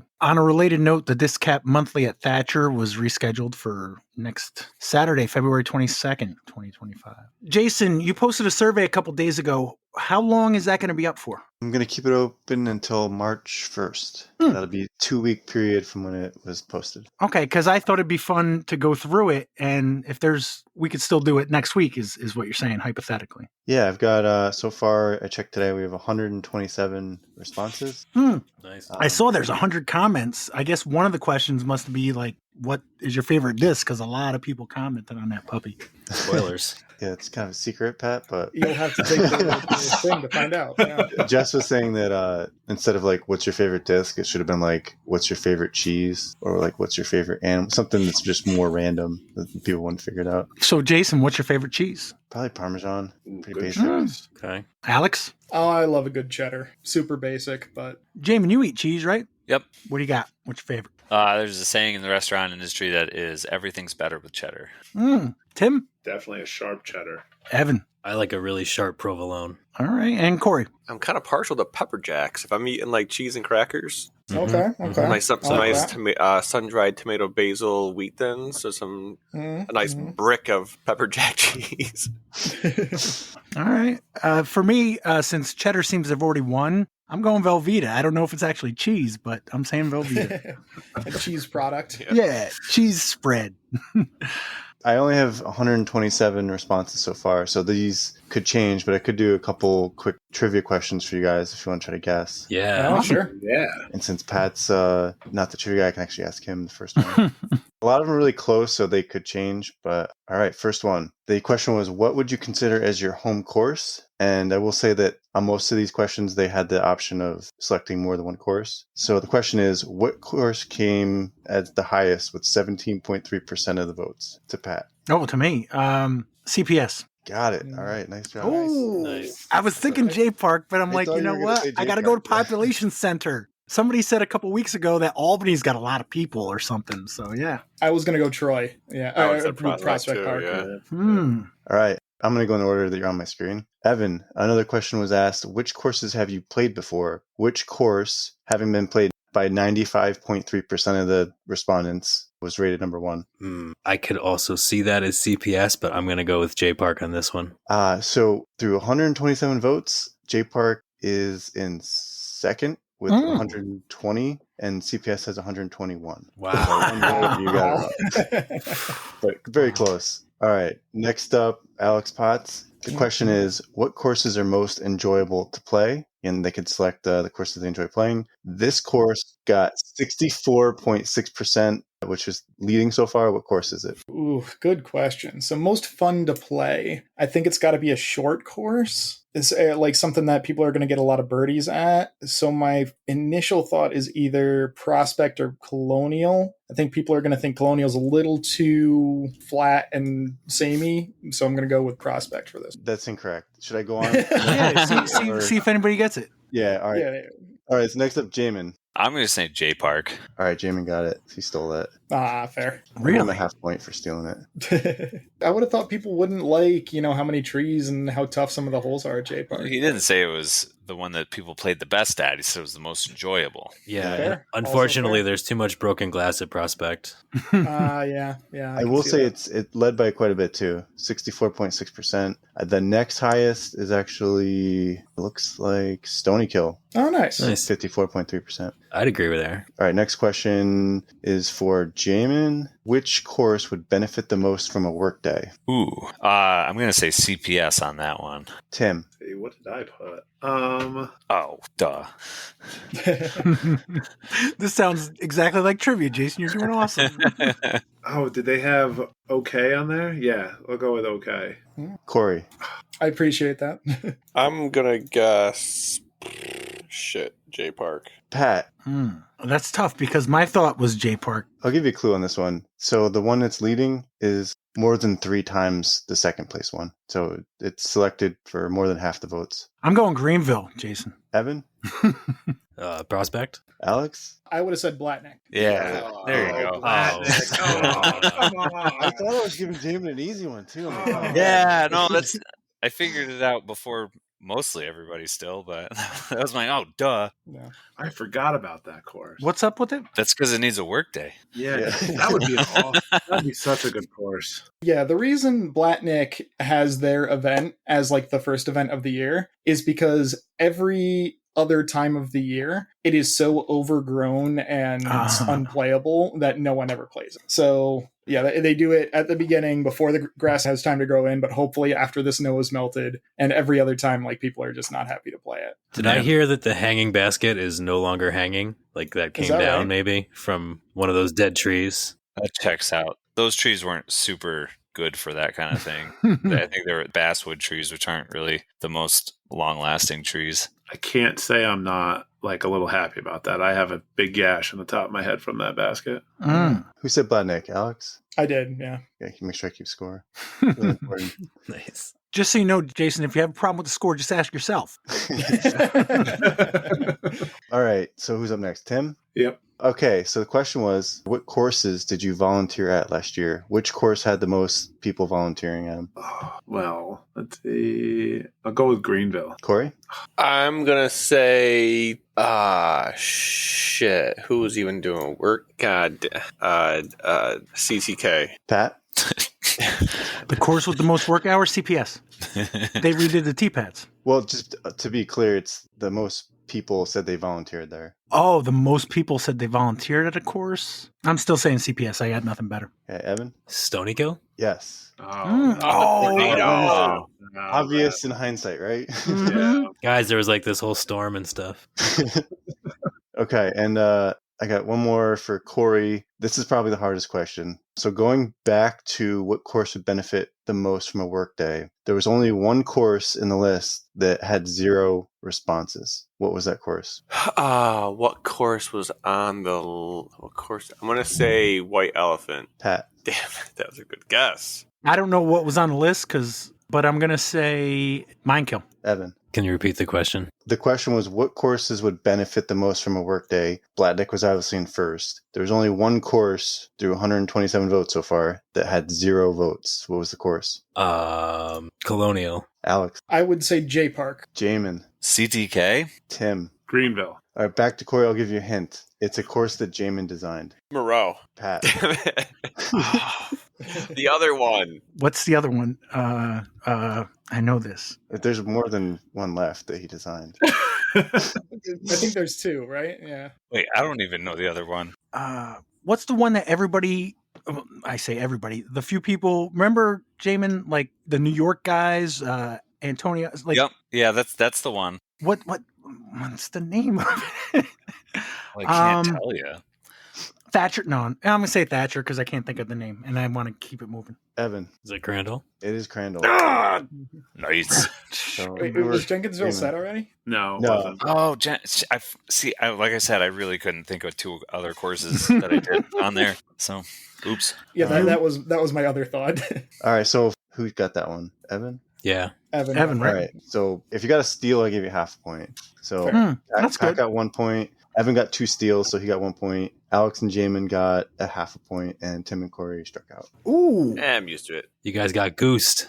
Yeah, we did get goose. Corey, I was about to make a joke about how you got the hardest question and you always get matched up against the best player. Yeah, Mm. yeah, that was my chance. That's a good point. Maybe we'll go actually through the survey next week. You said it's till March 1st? Yeah, so March 1st, it'll probably take some time to process because I think, probably have a couple hundred responses. Yeah. And then also we want to compare it to most of the questions in the survey was taken from a survey that Mike Schwartz did in 2019. And then we just copied and pasted them over. And I'm really curious to see because that was not only like 6 years ago, but it was pre-COVID. So to see if there was any changes since then, how our region's kind of grown would be interesting. Jason, one last thing before we go. You're on the board now. Yeah, yep. Congratulations. Thank you. Yeah, congrats to Caitlin and Jason Corsage also. So somebody is still on the accountant? How did that work? The treasurer, yeah. So Earl Steenberg has been DisCap's treasurer. He's been doing a great job keeping the books. And I think with so many people interested in going to the board, he was kind of comfortable stepping back from his position on the board of directors and letting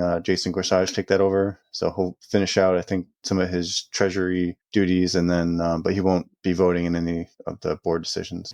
So your first official move, you didn't do anything about eggs, but you did this poll, the survey. Yeah, definitely a few things going on behind the scenes trying to get some stuff moving. So this survey is a good start. This will kind of make sure that we're aligned with what all the members are, hoping to see and make sure priorities are where they need to be. Absolutely. I saw that Jess is going to have the Friday League at Greenville this year. Yeah, I'm excited for that. I think that's going to be good. Yeah, I usually try to get out to that. That's in like April or something. Yeah, I think she's doing it. It's like April to May, kind of leading up to Mine Kill. I want to say it's a little closer than JPark, but you're talking 5, maybe 10 minutes. Yeah. But unless I'm mistaken, Greenville has more, if I'm running late or something, or if I want to grab something to eat, there's something to get, Although JPark has Cumberland Farms, but you got to go a few miles. We're getting more stores too. Actually, a restaurant, or I guess like a diner, another one just opened up like a couple days ago. Nice. So, but yeah, it's much closer for us for running the league. I think it'll be much easier for Jess and me just being so close to home and being able to get stuff to and from our house to the course. Heck yeah. Well, Jason, thank you. Thanks for having me on for a little bit, and it's good talking to you all. I enjoyed quizzing you guys, so I know why. No, that was good.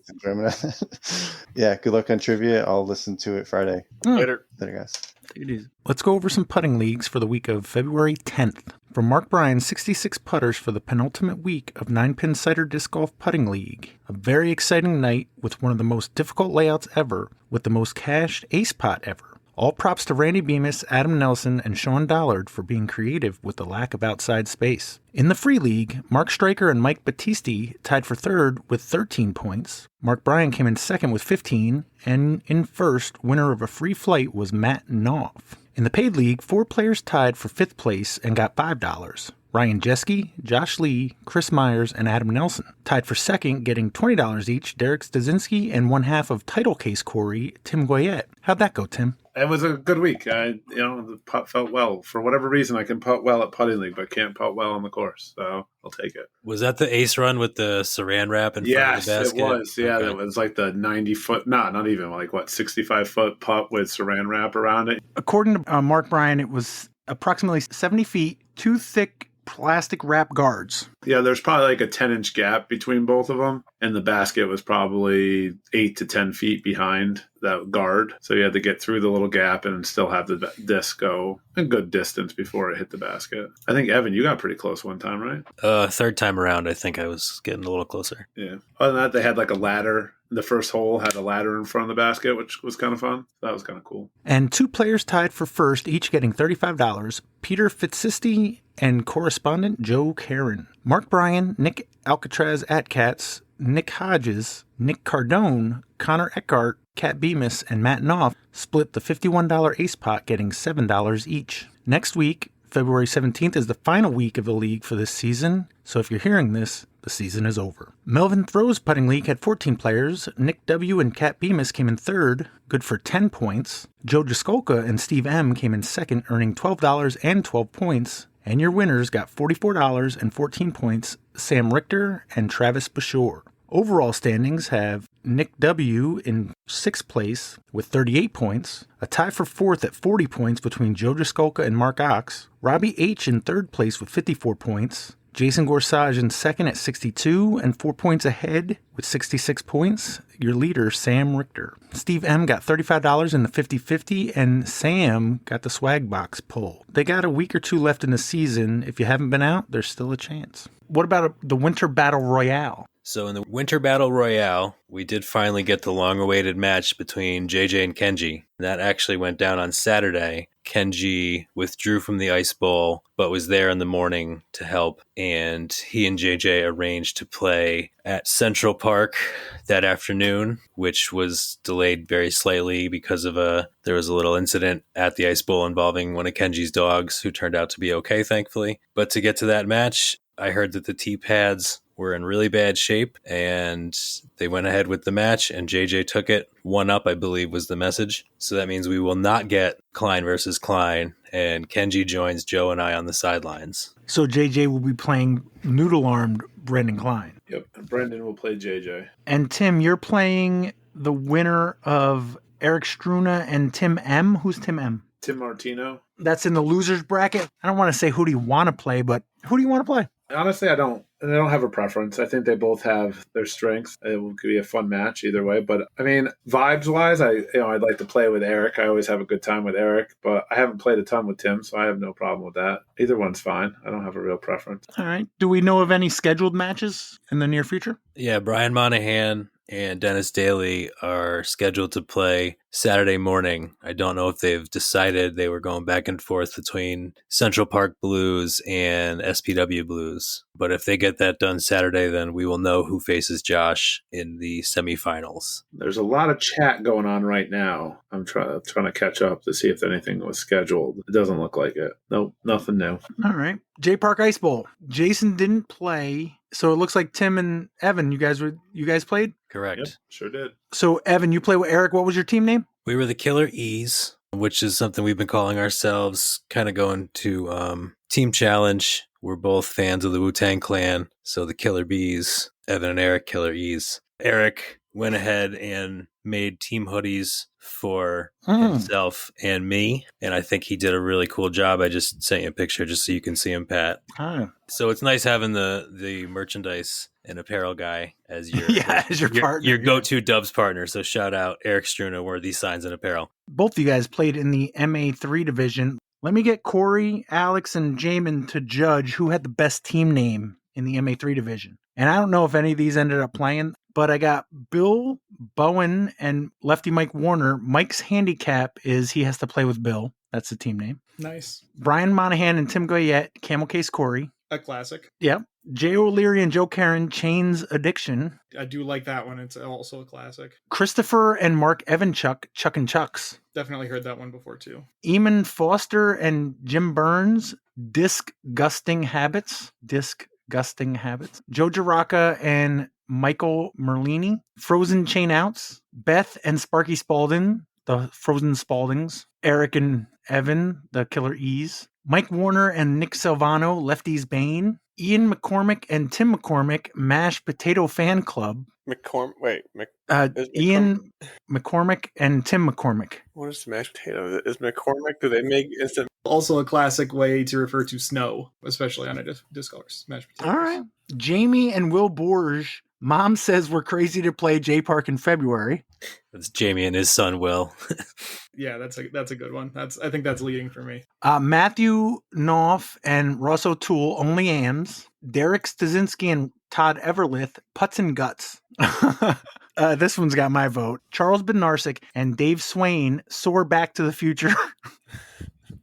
Joe Kowalik and Joey Harrington, The Prospector. So, Corey, what's your favorite? I probably got to go Camel Case Corey, although Disgusting Habits is that's probably the one I would take actually. Alex? Yeah, there's a lot of classic names out there. If I'm not going for a classic, I did like the Borges Crazy to Play JPark in February. It's just straight up. It's like your mom says it's crazy to play JPark in February. Jaimen, what do you got? I'll go with Camel Case Corey. Now that I really understand the story of it. Tim told me a synopsis of it.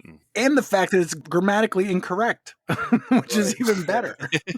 You got to go with the legacies. Mm-hmm. That means I can say Soar Back to the Future and my vote doesn't matter. All right, so Evan, how'd you and Erich do? We did pretty well first round. We were on a card with Ross and Matt, which is cool. Ross, Matt, and I are all on Team 80K. And then Erich and I are on Tower Power together. So vibes were great for the card. You know, it was Ice Bowl. It was cold. We knew what we were getting into. Trying to remember, I think we started on hole 11 maybe. Had a pretty quiet round, first round. 2 bogeys. We got a birdie on hole 30. So for the Ice Bowl, they had mulligans available for purchase that went towards charity. So you could get 5 for $20. We used our first one on 19B. I had a birdie putt from the right side. Just missed it. It was not a difficult putt. I called mulligan right away and then missed it again. So that was cool. We went to hole 30. I had a great drive with my wave, kind of just short of the mouth. A good look at a putt and just barely missed it. Wasn't going to use the mulligan, but was talked into it by both Erich and Matt Knopf from the other team. And I made that. So we got a birdie there. Finished the round at +1. Tied for 4th with Chains Addiction. And just 1 stroke back of Camel Case. And I forget the team name for David and Charles. Soar Back to the Future. Oh, yeah. And then they were 2 back of Matt and Ross, but I'll let Tim tell you about his round. All right. So our first round, we started with Todd and with Derek, which is one of our classic Ice Bowl pair-ups that we've had over the years. It was nice to have gone out Friday and helped out. I worked to clean up the tees. Some of them were ice skating rinks with Greg and Matt Cully, and Jeff came out and we kind of cleared off some of the tees. So being the TD that Jeff is, he kind of gave me a closer hole to be able to start with, so I didn't have to walk too far, which was nice. So we started on hole 33. Bryan and I had an okay round. The first round is best score. So, you're playing solos basically, and whoever scores the best score there, that's what goes on the card. We didn't do anything too crazy. Played smart golf, kind of kept it within our realm. And the only really nice shot, I'll shout out Todd on this one, is on hole 34. He had a big throw in for birdie, probably I'd say 75, 80 feet out. He wasn't even close to the mouth of it and threw a little forehand and just cashed it in from 75 feet, which was a really awesome shot. That was probably the highlight shot of the first round. If I could putt during an actual round, we would have been 2 down, but I missed like same thing that Evan said is on hole 1. I had like a 18-20 footer, hit cage, immediately called the mulligan, hit band, called mulligan again, and then it spit out left. So I wasted 2 mulligans on a 20-foot putt and couldn't even get it in. So what you had was Bryan Monahan. Yes. Well, Bryan Monahan is an awesome putter. We were able to, talk it out, figure things out. We played really smart the first round, to be even going in and, put us in a spot where we were tied for second. We played well. We were talking each other through things, but nothing spectacular or anything like that first round. Well, after the first round, I was talking to Jeff, and with the way the leaderboard was for MA3, the lead card, chase card could have gone a lot of different ways with, first place team, and then there's a tie for second. So one of them will play with the lead card. The other one will go, to chase card. It turned out I was hopeful to play with Tim and Bryan, which is one way it could have happened. I'm glad that they got to play on the lead card with Matt and Ross. Erich and I ended up playing with the Evan Chucks, which was a lot of fun. The Chuck and Chucks. The Chuck and Chucks, exactly. Round 2, best shot, more traditional doubles. And we did not have as good of a round. First round, I was feeling really good. Second round kind of was not fully in it. We played south, a little bit of a tougher layout. And we went +4 in the second round. So we finished +5 and a tie for 7th. But I will say, I noticed looking at the stats earlier tonight that we led the division in pars. We had more pars than any other team. So good job, Erich. We got all the pars, buddy. Woohoo! Thanks. Thank you. Appropriate. But the lead card was probably more exciting to be on. For everyone that's listening, that I'll go with this is we got a lot of bagger talk for a few cards that were in. MA3. I know from my point of view, a lot of people were kind of calling Bryan and I baggers for that, just because, when we play, our ratings don't show it, but we play very good doubles together. I'm like 880 rated and Bryan's 850 something rated. So when you look at the ratings for the 855. 855. Bryan All Monahan. right. Yeah, you got to give him all the credit he can. Absolutely. He's a 900 rated player in my heart. So Plus, you guys won the tournament last year. We should just say that too. That's why people were saying that. Yes, that is true. We did win this last year, and when we went to go sign up, we saw two teams in particular that we were like, well, if they're playing MA3, we'll play again. One of those teams being Ross and Matt. I think it's the same thing. I don't think either one's rating is crazy outside of that range, but they play really well doubles together. We got to start on hole 7 for doubles for the second round, and we kind of were making those jokes right off the bat. Like, I think I walked by Joey Harrington, and he called us the bagger card. So I brought that up, and we were just kind of joking and having a good time with it. And the round started, and we were playing well. And, Matt and Ross are a lot of fun to play with. It's a good time. There's, we have good, it's just a good competition with Camel Case Corey and them. And Bryan parked the hole with a forehand on hole 7. So we got off to a quick start with a nice birdie there. We go to 8. We get another birdie.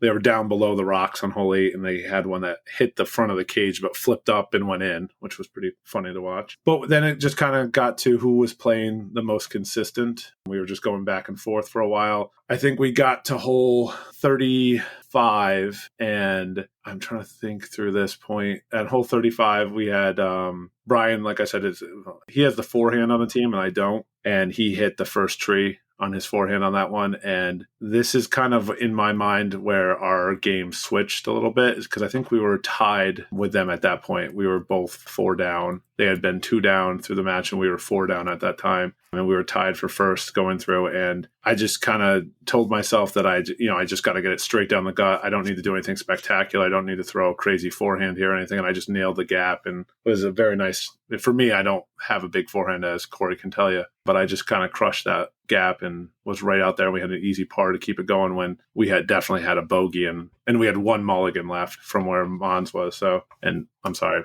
Bryan Monahan, his nickname is Mons for anybody that's out there. Like Olympus Mons? Yes, correct. Yes, he is Yeah, that's it. So we get out of there. We're all tied up. We get to 36, and they take a par, which is honestly on 36 is a great spot to be in. We get to 36, and we don't have a great second shot, and we both kind of shank it, and we have 1 mulligan left, and we're like, okay, I think this is kind of where we need to use it, because we were tied, and we were in a spot where we were going to take a bogey. Bryan goes into his back pocket where he kept all the mulligans, and there were no mulligans left. It must have fallen out somewhere. So we did not have our 5th mulligan to play with. You dumb bastard. No. So we kind of sat there looking around like, okay, well, what do we do? We kind of had a moment of panic, and we're like, well, we got to take that 45-foot shot. And we were able to work our way out of there with just a bogey. So we were 1 back going into hole 1. And again, when we get up there, Mons throws a forehand and just turns it over, and he's like 45 feet off the tee. As I've stated in my whole little history today, I don't have the mental game to like handle this situation. My mental game is that of a sieve, and everything just kind of pours through. So like the one thing I was sitting there, and it kind of, I think it goes to what Jason was saying earlier with not falling apart. And that's usually what my game is when Bryan and I play doubles, is I am not the relied upon player. I am usually the one who goes first, and if I have a great shot, we take it. And if not, Bryan can pick us up and move us. And when we got to hole 1, I just stepped up and threw the disc I had the most confidence with and put us down there to,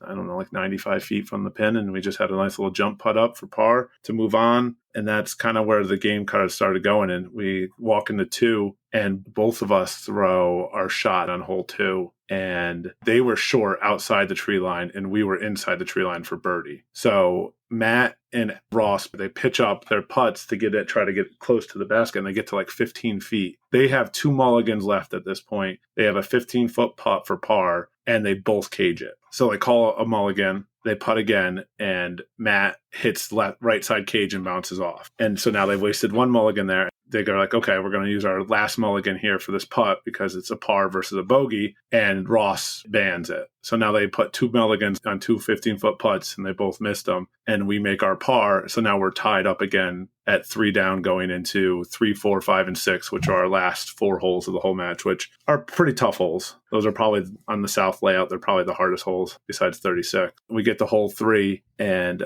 I personally love hole 3. I don't know if anybody else feels that way. I think it's one of the best holes on the course. Is that the first one across the street? Yeah, I think it's a great hole. I like it. I hate it, but I like it. Okay. Corey, what do you think about that? I like it.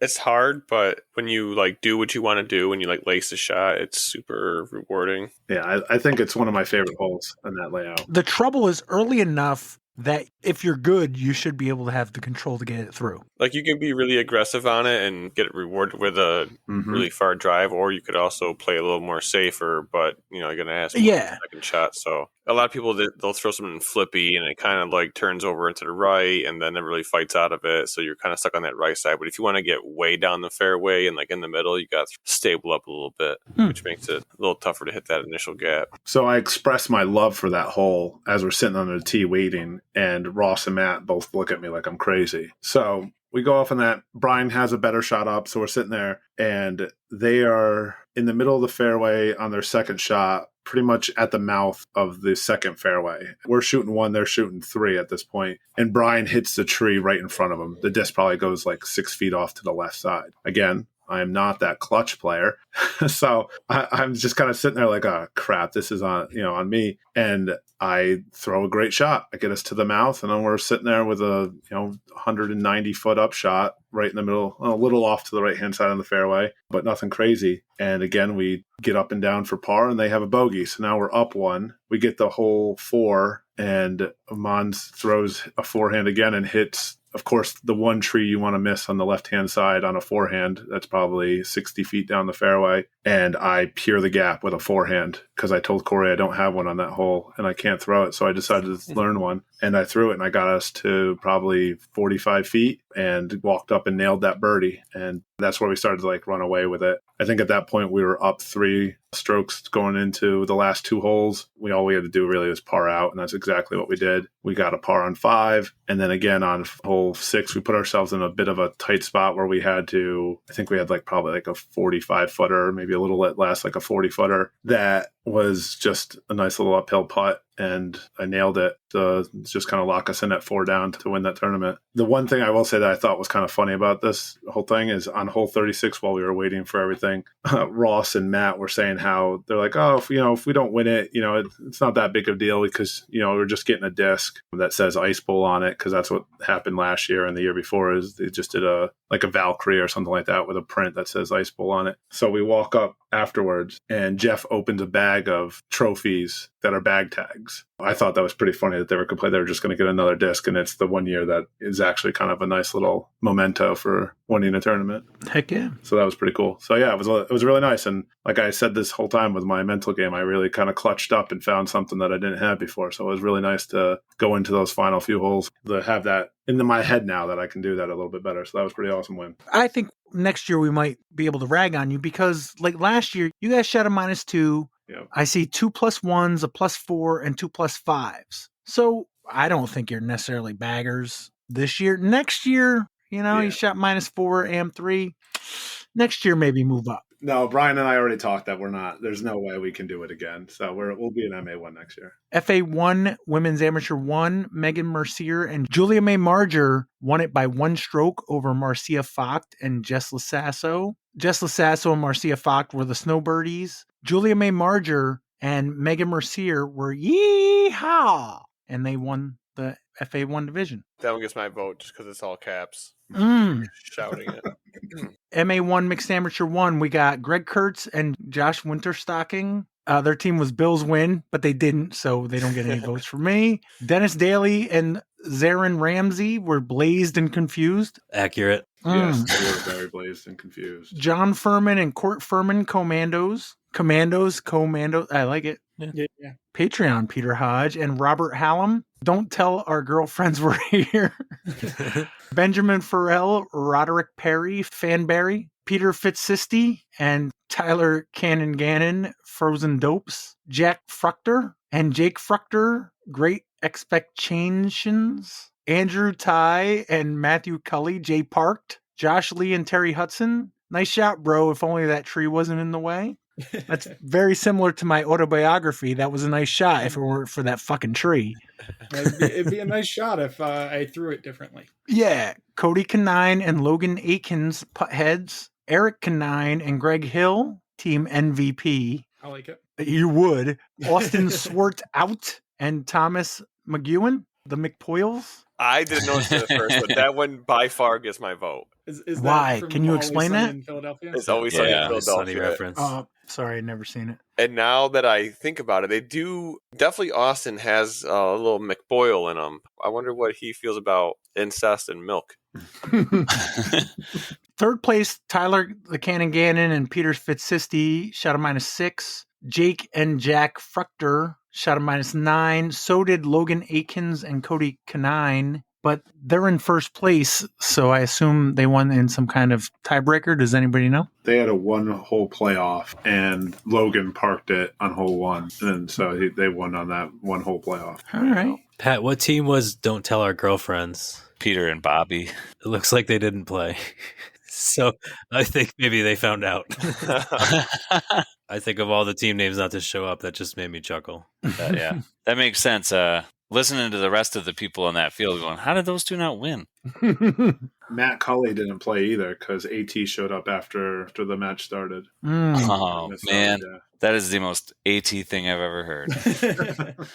In the MPO division, and again, we don't know if these teams actually showed up, but Adam Nelson and Jason Gorsuch, tech support. Harry Lehman and Jason Lasasso, which we know didn't play, reindeer game champs. Dylan Brown and Nick Warren, Nickelback and Pickleback. John JP, not Josh Hafner, and Justin Mucelli, Discorder. And Adrian Cartret and Azariah Cartret, Argyle Arians. They did not play either. Well, it looks like JP and Justin Mucelli won it -12, beat Adam Nelson and the Tower Power Jason Gorsuch at -9. I will say Jay Gorsuch and Adam Nelson had the hot round. That second round was 6 down. That was the hot round of the day. I think Tyler Gannon tied that too, but those were the 2 hot rounds. Nice. All right. And that is the DisCap presents the 19th Annual Ice Bowl driven by Innova, CEP charity, not rated. Tournament director Jeff Wachowski. Jeff Wachowski posted a shout out to all Ice Bowl participants. They raised $2,700 and a bunch of food items for the regional food bank.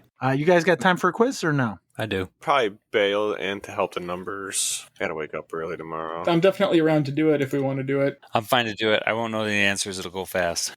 All right. Well, Corey, if you got to get going, you got to pick the teams then. This one's definitely going to be... Ooh, who would be the biggest help? Evan and Jaimen versus Alex and Tim. All right. You realize naming them in that order, that's the order that they go. Well, I didn't know that at the time. Anything before you go, Corey? Nope. Shout out Anthony Bahansky. He got married over the weekend. So. Oh, congratulations. The original AB. Yeah, get to see if he's gonna if you'll see him playing extra holes after events as much as we have in the past.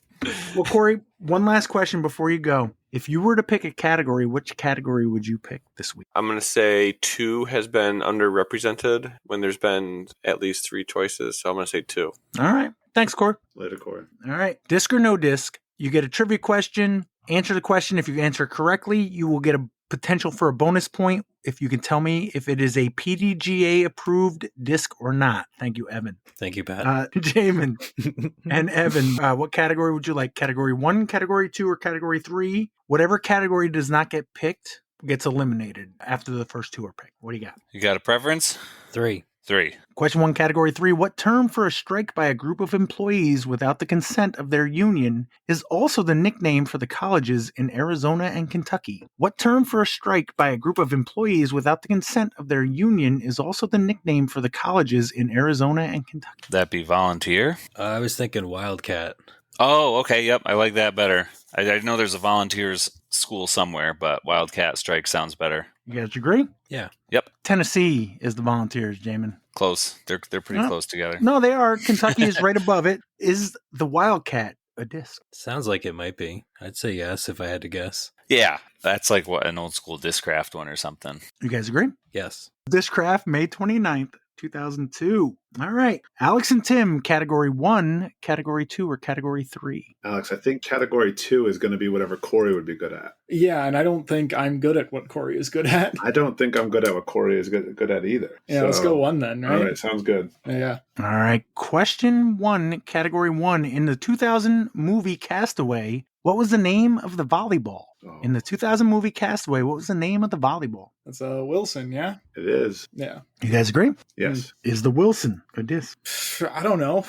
That feels like a bad name for a disc. Right. That seems really bad. I'm going to throw my Wilson. That sounds terrible. Yeah, I don't. This is a family show. Like it. Right? Yeah, That's like, as it came out of my mouth, I was like, that sounds dirty. It sounds like something I get a courtesy violation over. Yeah, right? I think we don't like it. I think we say, no, it's not a disc. I agree. You agree? Yeah. You are correct. Nice. All right. Evan and Jaimen, Category 1 or Category 3? Jaimen, there's a chance that Category 1 is fish songs, so I think we should go there. Okay.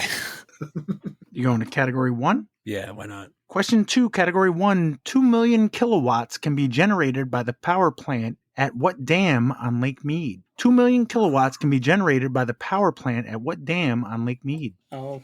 Oh, is that the Hoover Dam? That's what I was thinking. Yeah. Yeah. You guys agree? Yes. Is that a fish song? Not off the top of my head. I have to. Can I call my brother? Deep cut. Is the Hoover a disc? It's a terrible disc name. I agree, and I don't like it. Yeah, so let's say no. No. You are correct. Alex and Tim, Category 1 or Category 3? I am pretty confident I know what Category 1 is, but I am not confident that I will know the answers. Well, I have no idea, but I did know the answer to both of them so far. 10 seconds. Let's just keep going with it because I've known the answer, so let's hope Sure. Keep, all right. So question 3, Category 1? Correct. On July 20th, 1903, what company delivered its first product purchased by a respected Detroiter? On July 20th, 1903, what company delivered its first product purchased by a respected Detroiter? Would that be Ford? That's what I was thinking, right? It would be a Model T. I'm going to go with yes. I don't have a ton of backup for it, but I think it makes sense. That's the first thing that popped in my head was Ford. So I think if we're both right there, let's go with that. Let's do it. You guys agree? Yeah. Is the Ford a disc? This is the first one that feels like it could be. It could, yeah. Like fording a stream, but is that spelled different? I don't think so. It's phonetical, Alex. True. It'd be bold to go no for the first 3 in a category. It would, yeah. I but agree. not unheard of. It could happen. Amy Winehouse did it. Still don't like it, but then again, there's a lot of disc name out there that I don't like. If you're feeling like maybe I'm good. Yeah, with I'm feeling yes on this one. Yeah, I'm good with that. Let's do it. Yeah. You guys agree? Yeah. I'm sorry, no. Dang.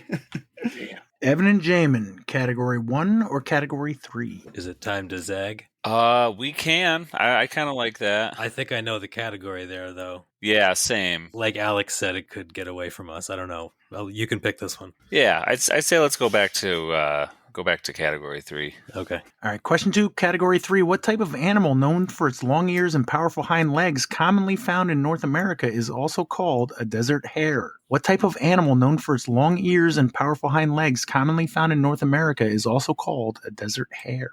Is that a jackrabbit? Jackrabbit. There, I was gonna say, is it just rabbit? Jackrabbit.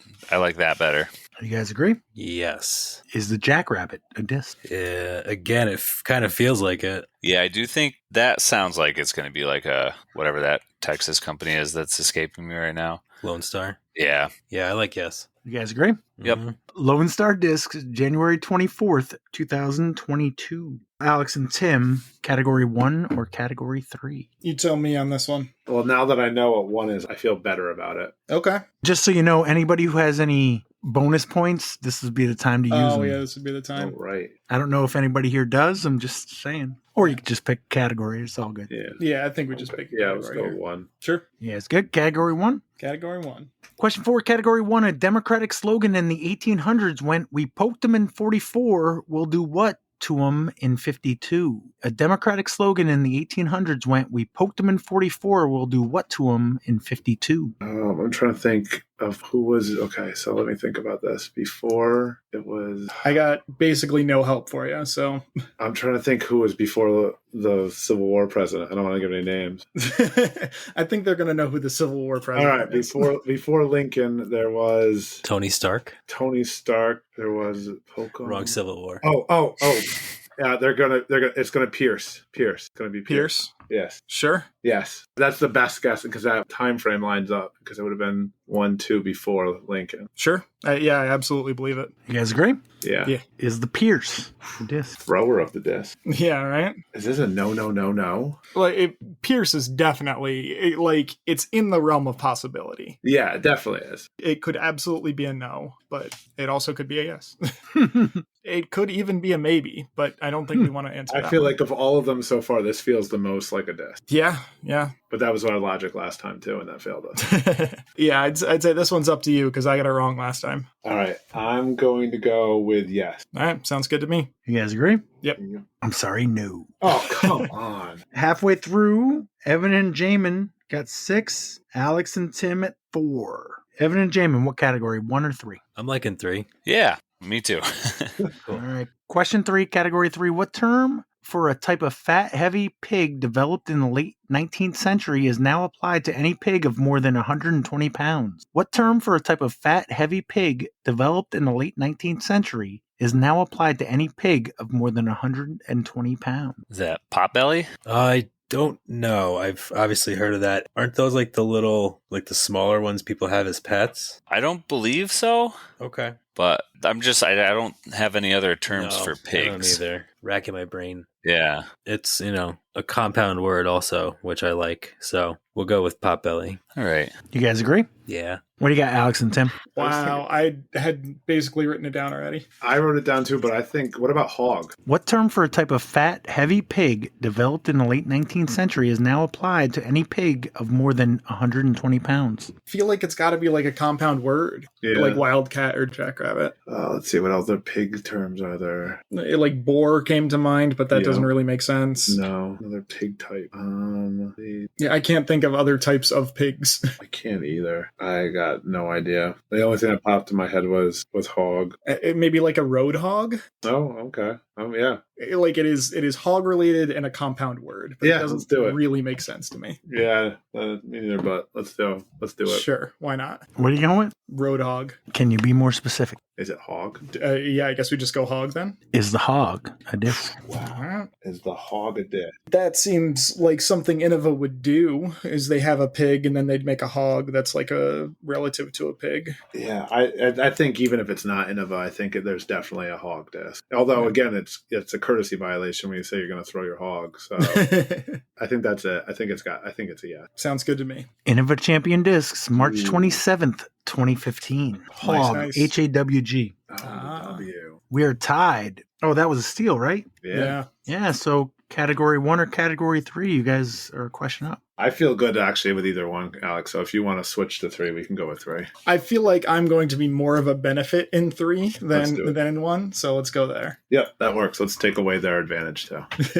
All right. Question 4, category 3. A hinny is the product of a male horse and a female donkey. What is the name for the offspring of a male donkey and a female horse? A hinny is the product of a male horse and a female donkey. What is the name for the offspring of a male donkey and a female horse? I think that's a mule. Oh, good. I had no idea. So mule. You guys agree? I'm happy with mule. Yep. Is the mule a disc? Yes, it's Lone Star. Sure. I feel good about that. It feels like a very good disc name, so I'm good with yes. Yeah. You just seem so confident I had to double check, but no, I'm sorry, no. It's not? No. That seems like such a Lone Star disc. Yeah.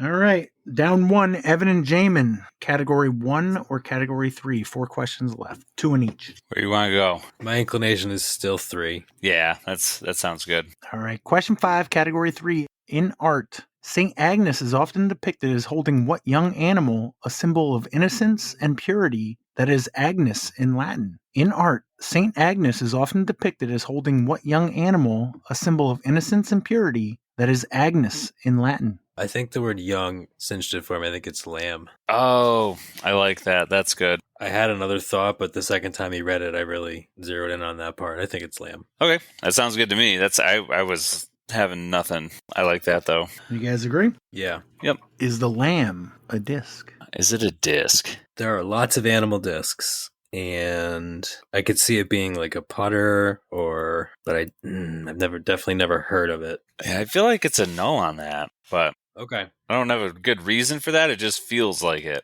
All right. We'll go no. You guys agree? Yeah. I think so, yeah. You are correct. Thank you, Jaimen. All right.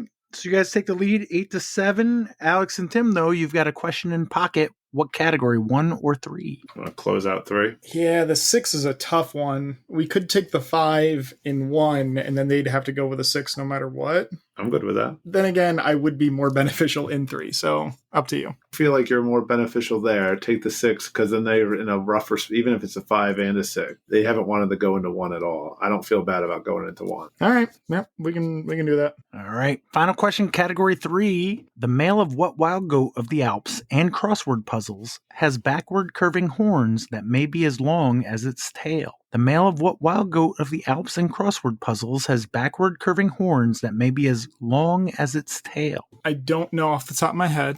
It's probably got to be something with like an interesting name, because if it's going to be in crossword puzzles. Do you have any crazy names for a wild goat? The only like ram that I'm coming up with is Bighorn. Bighorn. Outside of like a like you said, ram, I have nothing's coming to mind. So I'm Bighorn. Although is that in Alps? I don't know where they are.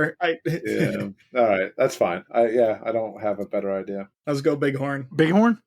Evan and Jaimen, the male of what wild goat of the Alps and crossword puzzles has backward curving horns that may be as long as its tail? Do you know this one? I think I know it from crossword puzzles. Is it ibex? Yeah, I know it from my vest. I have an ibex vest that I used to really, really like. Fancy. But yeah, I used to do crossword puzzles a lot when I was bartending. You guys agree? Yeah. Is the ibex a disc? Yeah, that's fair. As soon as you said it, I'm like, oh, yep, nope, that's it.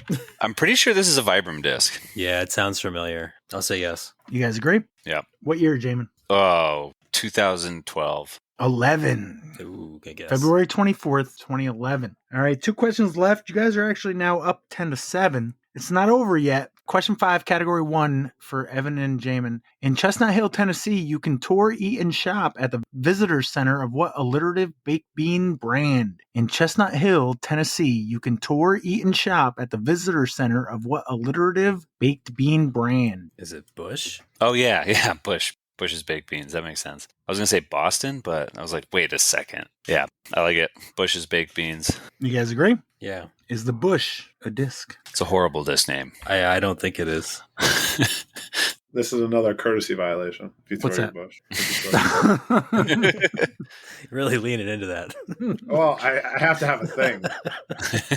I've got to make my thing. Then I'm going to go with that. Okay. I'm going to say no. Yeah. You are correct. Final question for Alex and Tim. Tragically, in 1881, shortly after taking office, who became the second president to be assassinated? Tragically, in 1881, shortly after taking office, who became the second president to be assassinated? It's Garfield, right? I couldn't tell you. I have no clue. I know 2 assassinated presidents. Neither of them seem appropriate for this question. I'm pretty sure it's Garfield. I will believe you. You guys good? Yeah. Who was first? Was Lincoln first? Yeah, Lincoln was first, right? 65. Is the Garfield a disc? I'm going to go with no. I'm going to go no on this one. That's good. I'm good with that, yeah. You guys agree? Kennedy was fourth. Who was third? My guess for this question was, I was going to say McKinley. Yeah, that's 3.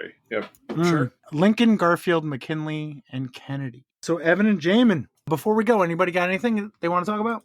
Registration's open for the first Flex. Where is that? Thatcher, Friday, April 11th. Choose your tea time between noon and 5 p.m. All right. Well, thank you, Tim, Alex, Evan, Jaimen, Corey, and Jason. Happy birthday, Adam Gutman. And sweet up, Hudson. Thanks, Pat. Thanks, Pat. Thanks, everybody.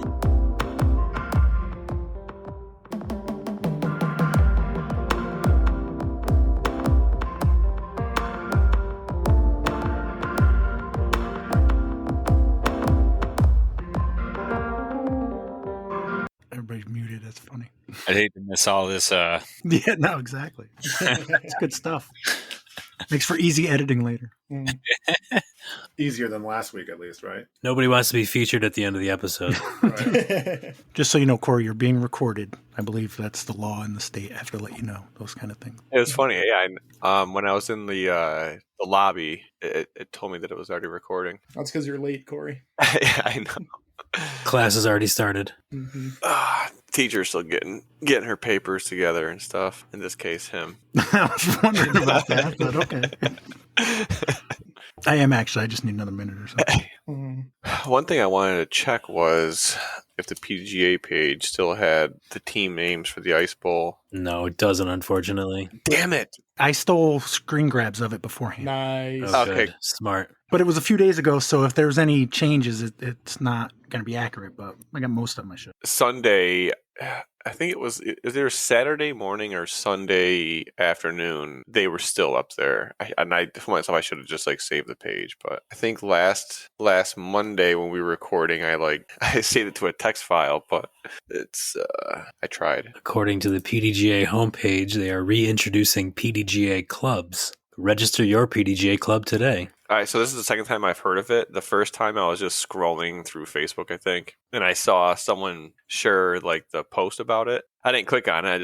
As I was scrolling through, I noticed it, and for some reason, I thought the PGA was coming out with golf clubs. Well, the PGA Tour has discs, so it makes sense. That's what. Yeah. I'm reading through this club thing, and I'm not seeing the benefit of registering as a PDGA club. You get support and resources from the PDGA. In the form Yeah. of golf. Mm-hmm. Just like all of the TD resources that they rolled out last year. Remember those? Right? Yeah. I'm just seeing a lot of buzzwords in here. Unifies, promotes. Discounted PDGA memberships, that's something. That's, as far as I've always known, the only actual benefit. That's why Kenji is cagey about giving it out. Mm. But yeah, that's not anything real as far as I can tell. Unless DisCap already is, because in the comment section it says we are simply renaming the club program from affiliate to PGA clubs. Club has already joined. Yeah. There you go. Yeah, I think we're probably already all set. Oh, club members also have access to an early registration window for local events. That wasn't possible before. At the very least, I know DisCap tried to have some events where they had DisCap members get priority registration, and somebody shut them down pretty quick. Yeah, we had it for 3 events, and then somebody complained. Something like that. Yeah. So what, they can do that now? Yeah. Allegedly. I would hope that nobody who hears this believes that anything we say is gospel. Also, complimentary certificates of insurance for club-only events, which actually might be good. Oh, that would be cool. Yeah, it needs to be club-only, though. So does that mean in order to play in the event, you have to be a part of the club? Yeah, I mean, the slight alteration to first tracks would have, I think, made a couple of people's life a little easier. Yeah. With all that stuff. I was scrolling through the rule that they referenced, this 103.c or whatever, and it does say, I don't remember if this was in here before, but yeah, TDs may use one or more of the 3 below listed limited permitted exceptions, so you can give out 1/3 of the places. And it says PGA club membership exception that they may offer tiered registration to the registered members of local disc golf clubs who are hosting, running, or otherwise facilitating the event success and who are registered as a PGA club. Club membership must not be exclusive and must be publicly posted so anyone can meet the requirements to be part of the PGA club membership exception. So how does it cost anything to register for the PGA club? I think that's just saying that if you want to be a member of DisCap, it can't be an invite-only thing. You need to be able to just manually go and become a member of DisCap. Interesting. I'm going to need Jason to read this and then give it to me and explain it like I'm 5. And new board member Jason seems like he's in a pretty good spot to explain everything. Oh, you're right. We have a guide for this. Yeah, it doesn't seem like there's anything particularly exciting unless you're specifically running events, and even then, it's pretty minor. Okay.